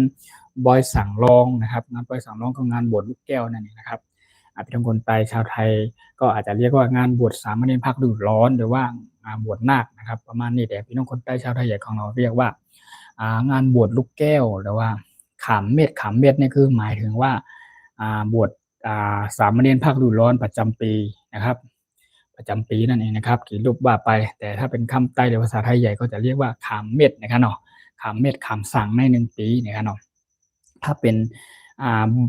บวชปอยบวชนาคหรือว่าเขาเรียกว่าที่มีแห่ขบวนอย่างเนี้ยประมาณเนี้ยก็พี่น้องคนไทยชาวไทยใหญ่ของเราจะเรียกว่าบวชลูกแก้วเรียกว่าชื่อเต็มก็คือปอยสังรองนั่นเองครับการบวชสามเณรเป็นบวชลูกแก้วเนี่ยนะครับเรียกว่าปอยสังรองนั่นแหละนะครับในปอยสังรองก็คือทุกในเทศกาลหรือว่าทุกในเขาเรียกว่าอะไรการบวชนะครับสามเณรต่างๆหรือว่าบวชลูกแก้วเรียกว่าปอยสังรองนั่นก็คือมันก็จะมี วัฒนธรรมนะครับแล้วก็การเขาเรียกว่าอะไรมีการประกวดอย่างนี้การประกวดการอย่างเช่นออกพรรษาแบบนี้ลำโตแบบนี้ลำโตก้าโตนกกิ่งกะลาแบบนี้เต้นลำแบบนี้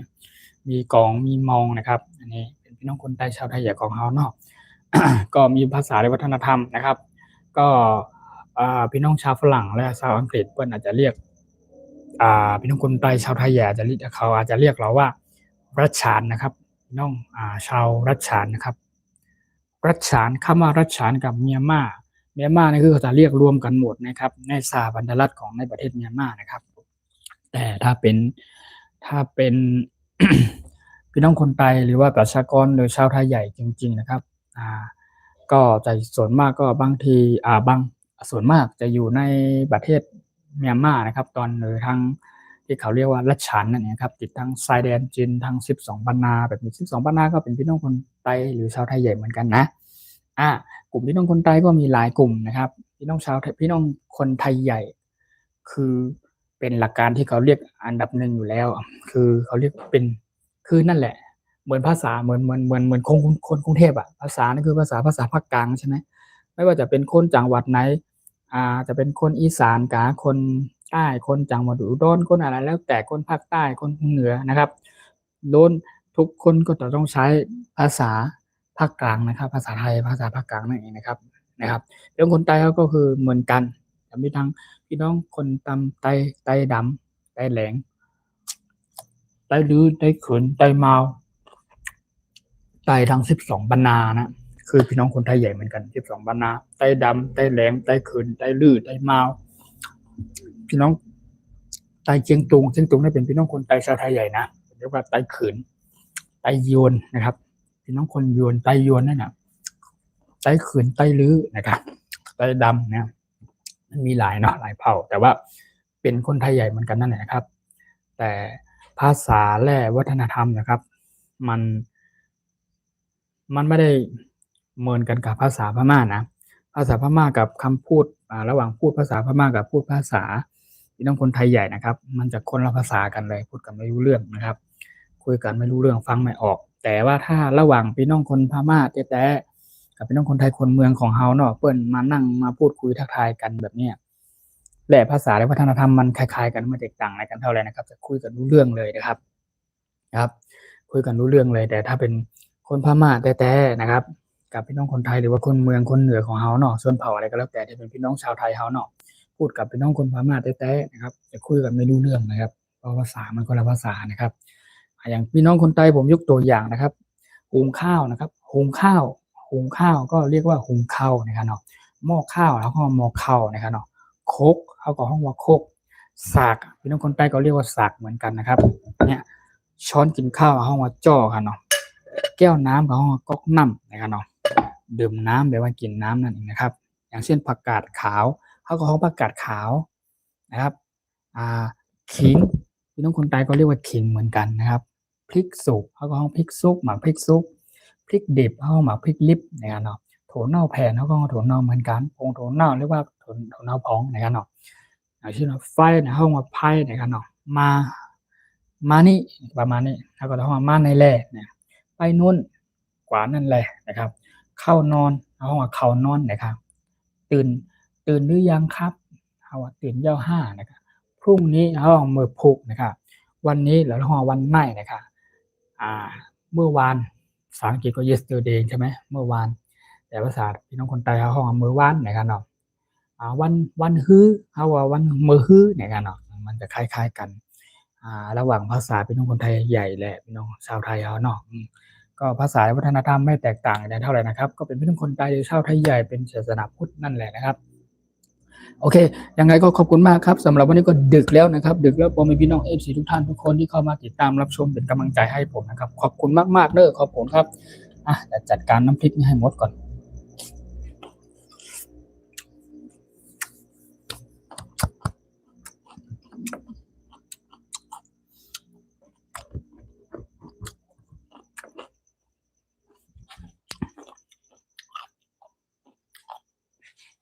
ตอนนี้ก็คือ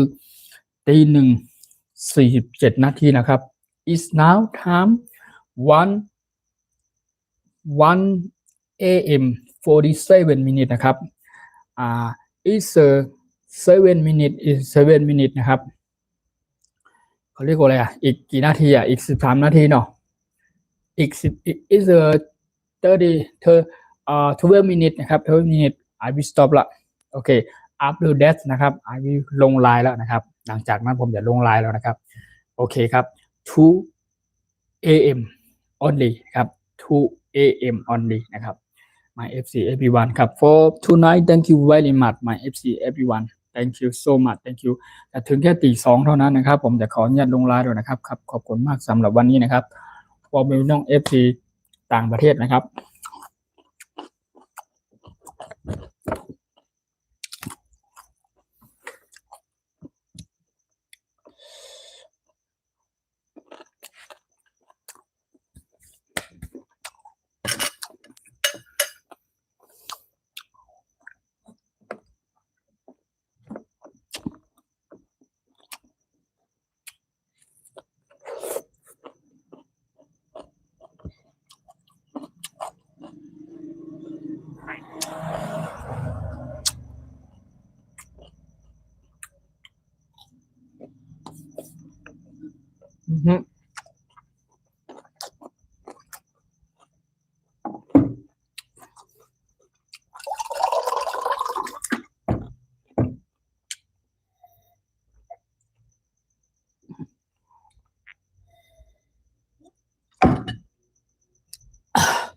ชุดยอดหน่อไม้4 หัวเนี่ยหน่อไม้มี5 หัวเนี่ยกินหมดเหลืออยู่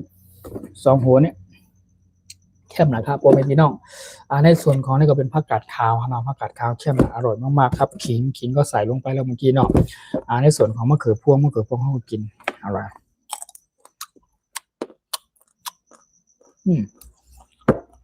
การกินก็ได้มะเขือพวงเนี่ยอร่อยมากๆเลย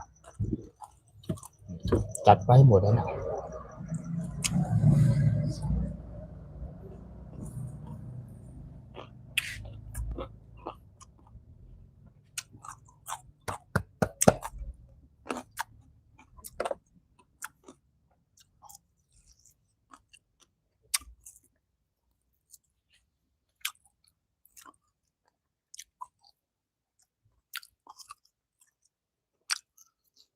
พี่โคมอร่อยมากๆเลย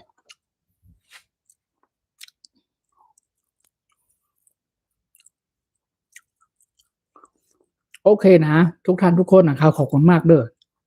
ขอบคุณครับขอบคุณจากการคอมเมนต์ขอบคุณจากการกดไลค์กดแชร์ติดตามเข้ามาหน่อยเป็นกำลังใจให้กันนะครับสุดยอดครับผมพี่น้อง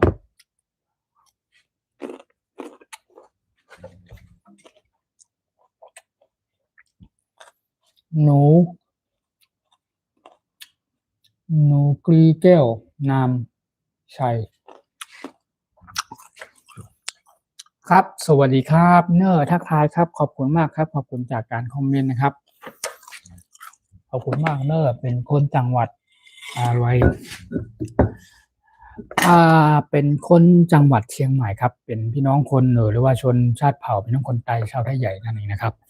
ขอบคุณมากเนอร์ขอบคุณจากการคอมเมนต์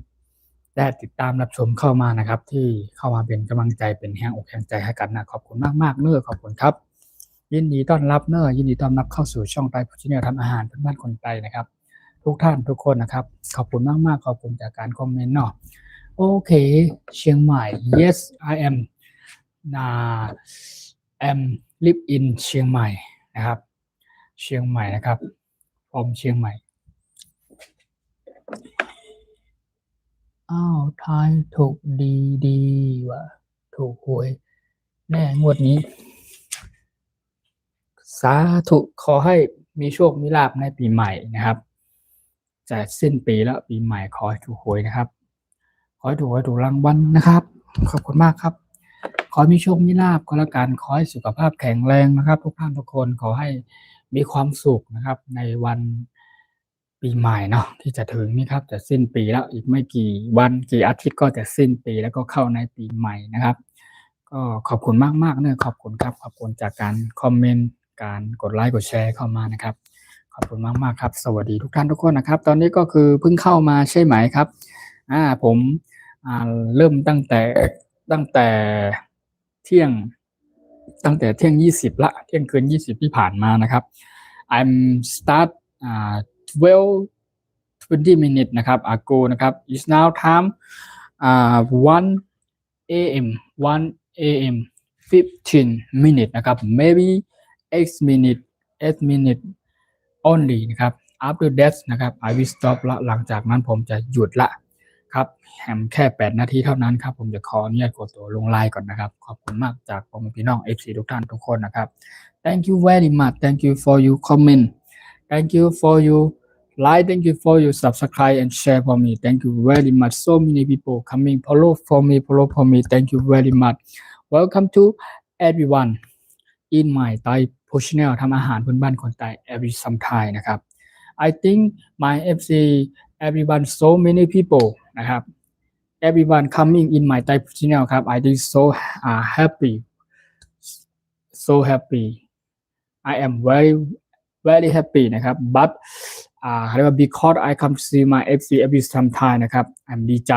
นะครับ I ก็มีความสุขมากๆกับการที่ได้มาพูดคุยทักทายกับ FC พ่อแม่พี่น้อง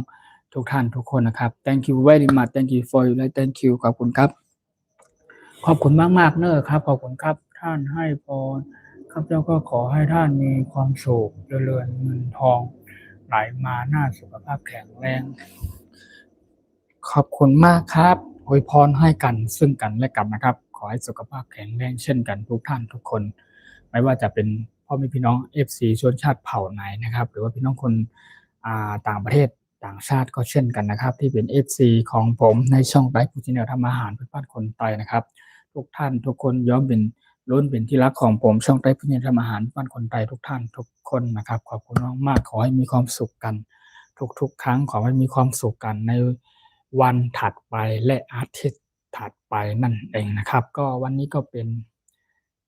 Sunday ใช่ไหมSunday ใช่วันนี้ก็ Sunday นะครับ Happy Sunday for everyone นะครับ Sunday ก็คือที่ home ก็คือบ้านเขาอาจจะเป็นประมาณเป็น daytime เนาะเป็นในช่วงกลางวันเนาะมีความสุขกันทุกท่านทุกคนครับ everyone Happy Sunday นะครับถือว่าในบ้านเราก็เข้ามาในวันอาทิตย์แล้วแต่ว่าดึกแล้วนะครับในยามค่ำคืน everyone have a good dream กันหมดแล้วฝันดีทุกท่านทุกคนแล้วนะครับบ้านเราเนาะสำหรับบ้านเขาก็อาจจะเป็นทำงานอยู่ในเมื่อค่ำคืนแบบเราแต่บ้านเขาเป็นตอนกลางวันเนาะโอเคขอบคุณมากเนอะทุกท่านทุกคนนะครับสวัสดีครับผมจะขอตัวและขออนุญาตลงไลน์ก่อนนะ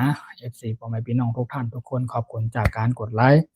และกดแชร์กดคอมเมนต์เข้ามาเป็นแรงอกแรงใจให้ผมนะครับขอบคุณมากๆเนอะขอบคุณครับขอบคุณครับขอบคุณมากๆนะ ขอให้มีความสุขกันในทุกๆวันนะครับในทุกๆวันในทุกๆอาทิตย์นะครับสุขภาพแข็งแรงกันทุกท่านทุกคนนะครับผมเองก็เช่นกันผมก็ไม่ขออะไรมากมายครับขอให้สุขภาพแข็งแรงขอให้มีความสุขนะครับขอให้ทำอะไรก็ให้ราบรื่นในชีวิตประจำวันของเรานะครับก็เพราะฉะนั้นทุกท่านทุกคนนะครับมีความสุขและทำวันนี้ให้ดีที่สุดทำปัจจุบันให้ดีที่สุดแค่นั้นครับไม่ต้องคิดอะไรมากนะครับโดยเฉพาะพี่น้อง FC ทุกท่านทุกคนเข้ามาในช่องไต้พูจินทำอาหารปันคนไทยแล้วห้ามเครียดห้ามซีเรียสนะครับ everyone coming in my Thai พูจินทำอาหารปันคนไทย don't serious ครับ don't serious ครับ happy everyone นะ happy everyone นะ happy with me นะ in my Thai พูจินทำอาหารปันคนไทยนะ every sometime นะขอบคุณมากมีความสุขกับในช่องไต้พูจินทำอาหารปันคนไทยทุกท่านทุกคนเนอะห้ามเครียดห้ามซีเรียสนะเขามาแล้วมีความสุขนะครับมาพูดคุยทักทายกันนะครับtalking to me หรือว่าเกี่ยวกับการคอมเมนต์นะครับทักทายถามกันเข้ามาพูดคุยหน่อย I want talking to by FC everyone นะครับ my FC everyone and every day every sometime นะครับขอบคุณมากๆครับขอบคุณจากการว่ามีพี่น้อง FC ทุกท่านทุกคนเข้ามาเป็นแห่งอกแห่งใจเนาะโอเคตอนนี้ก็ผมจะขออนุญาตลงไลน์แล้วนะครับดึกแล้วเนาะไว้มาพูดคุยทักทายกันใหม่ในวันถัดไปเนาะ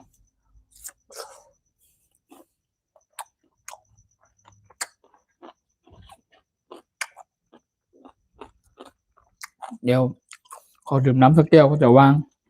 นั่นแหละจะลงไลน์แล้วอร่อยมากๆเลยครับสุดยอดจริงๆ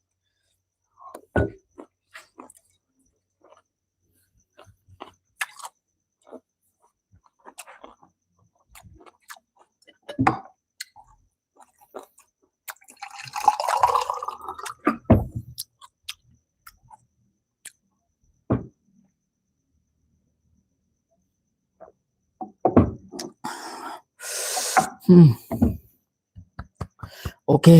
อเคขอบคุณมากๆนะขอบคุณครับยังอยู่21ท่าน24 people นะครับ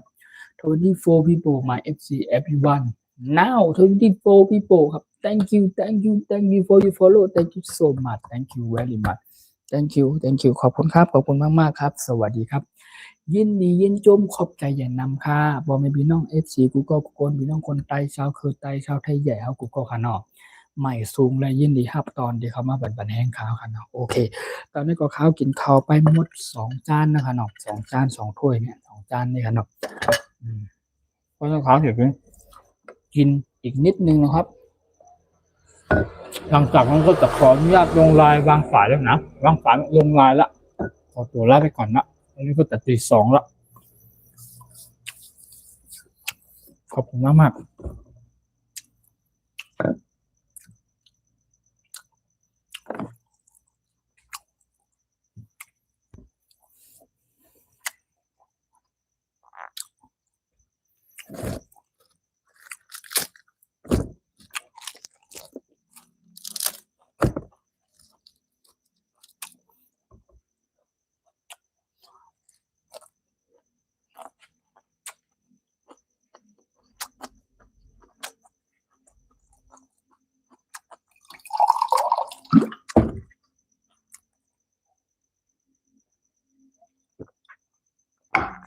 โอเคบายบาย everyone my FC everyone bye bye นะครับ I come to see you again นะครับ thank you very much thank you for your comment thank you for your follow for me thank you so much thank you welcome to every sometime in my Thai food channel ทำอาหารพื้นบ้านคนไทยนะ everyone I love you everyone I miss you everyone thank you so much thank you ขอบคุณมากๆ bye bye I come to see you again เจอกันใหม่ในวันถัดไปนะครับ see you again นะครับผมเป็นพี่น้อง FC ทุกท่านทุกคนนะครับ or see you tomorrow นั่นเองนะครับ tomorrow I'm not sure time no tomorrow no I think tomorrow after 11:30 PM the same for tonight นะครับ about after 11:30 or 12นะครับ tomorrow in the evening I come to see you again my FC everyone thank you so much thank you ขอบคุณมากๆครับ Thai menu people นะครับ Thai Food Channel ทำอาหารพื้นบ้านคนไทย my YouTube นะครับ Thai Food Channel ทำอาหารพื้นบ้านคนไทยนะครับ follow for me thank you very much ขอบคุณครับ see you again bye bye everyone ขอบคุณมากครับท่านทุกคนผมจะขออนุญาตขอตัวลงไลน์ก่อนนะไว้มาพูดคุยท้าทายกันใหม่ในวันพรุ่งนี้อาจจะเป็นวันพรุ่งนี้เมื่อค่ำเมื่อคืนแบบนี้ประมาณนี้นะครับขอบคุณมากครับยินดียิ่งโจมทางขอบคุณGoogle เนี่ยใหม่สูง Google ครับที่เขามาบั่นแห้งข่าวในของใต้เฮ็ดข่าวภาคนะครับผมเป็นพี่น้อง Google ครับเนาะไว้มาพบกันใหม่ทางกำหนึ่งครับเนาะบ๊ายบายครับ Google บ๊ายบายจะขออนุญาตลงไลน์ก่อนนะขอบคุณมากครับสวัสดีครับสวัสดีครับดื่มน้ำสักแก้วก่อนจะขออนุญาตลงไลน์ก่อนเนาะ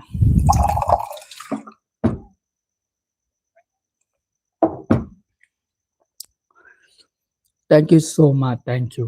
bye bye see you again bye bye everyone bye bye จากบอมีพี่น้อง FC หลายๆท่านเนาะอาจจะมีทั้ง FC จากประเทศเพื่อนบ้านเนาะเพื่อนอาจจะเข้ามาติดตามรับชมอยู่จากประเทศจากพี่น้อง FC จากสปปลาวเนาะหรือว่าจากเวียดนามหรือว่าจาก FC from กัมพูชากาหรือว่า FC จาก from Malaysia and Singapore เนี่ยทางอินโดนีเซียนะครับเวียดนามแบบเนี้ยมาทางประเทศโซนทางอินโดนีเซียทั้งนี้เนาะเพื่อนอาจจะมี FC จากหลายๆท่านเข้ามาติดตามรับชมหรือว่าจากทางโซนยุโรปไปทาง US อเมริกาไปทางโน้นหรือFC จากจาเป็น from my FC จาเป็นโกริยาChina ฮ่องกงไต้หวันนะครับเกาหลีพวกนี้ก็โกริยาแบบนี้มี FC จากผมน้องหลายๆท่านเพื่อนจะเข้ามาติดตามรับชมผมอยู่นะครับเป็น FC ของผมเป็นช่องไต้พุชินาทำอาหารบ้านคนไต้เนาะโดยเฉพาะพี่น้องชาวฝรั่งชาวอังกฤษนะครับอังกฤษแคนาดาเยอรมันทางแถวนิวซีแลนด์ไปทางนู้นหรือว่าทางเม็กซิโกไปทาง US อเมริกาไปทางนู้นมี FC จากผมพี่น้องทางตุรกีไปทางนู้นเนาะมี FC หลายๆท่านเพื่อนเข้ามาติดตามรับชมทางอเมริกันเหนือใต้อย่างนี้ครับทางโซนยุโรปไปทางนู้นทางรัสเซียทางอิสราเอลไปทางนู้นมี FC หลายๆท่านเพื่อนเข้ามาติดตามรับชมกันอยู่นะครับโอเคทางอาหรับอาหรับหรือว่าถ้าไปทางรูไปทางนู้นเนาะมีหลายๆประเทศนะครับ FC จากผมพี่น้องต่างประเทศหลายๆท่านที่เข้ามาเยี่ยมชมเป็นกำลังใจให้ผมขอบคุณมาก Thank you so much Thank you for everyone Thank you my FC Thank you Bye bye See you again Okay Bye bye Bye byeนะBye byeนะทุกท่านทุกคนนะสวัสดีครับนะอันนี้ก็หมดแล้วนะน้ำพริกนะครับน้ำพริกนี่น้ำพริกซี่โครงเนี่ยกินหมดละน้ำพริกซี่โครงหมูย่างนี่จัดไปจบข่าวจบกันเลยหน่อไม้ก็คือกินไป4 อันแล้วเหลือแค่นี้หน่อไม้โอเค now 2 a.m. already นะครับมะเขือเจ้าพระยากินกับน้ำพริกมะเขือพวงนะครับมะเขือพวงพี่น้องคนไทยเรียกว่าหมายแห่งจ้างขิงใส่ลงไปผักกาดขาวเนี่ยนะครับก็มีพี่น้องเนาะโอเคทุกท่านทุกคนนะครับแล้วก็มีต้นหอมนะต้นหอมกินไปละแล้วก็มีผักชีฝรั่งนะผักชีฝรั่งพ่อเจียว่าค่ะเนาะ โอเคบายบายนะบายบายกูก็ขนาดบายบาย see you again บายบายขอบคุณครับ thank you so much have a good dream or have a good night นะครับบ้านเขาคือ have a good day แล้วบ้านเขาเป็น have a good dream and have a good dream everyone bye bye see you again bye bye thank you so much thank you bye bye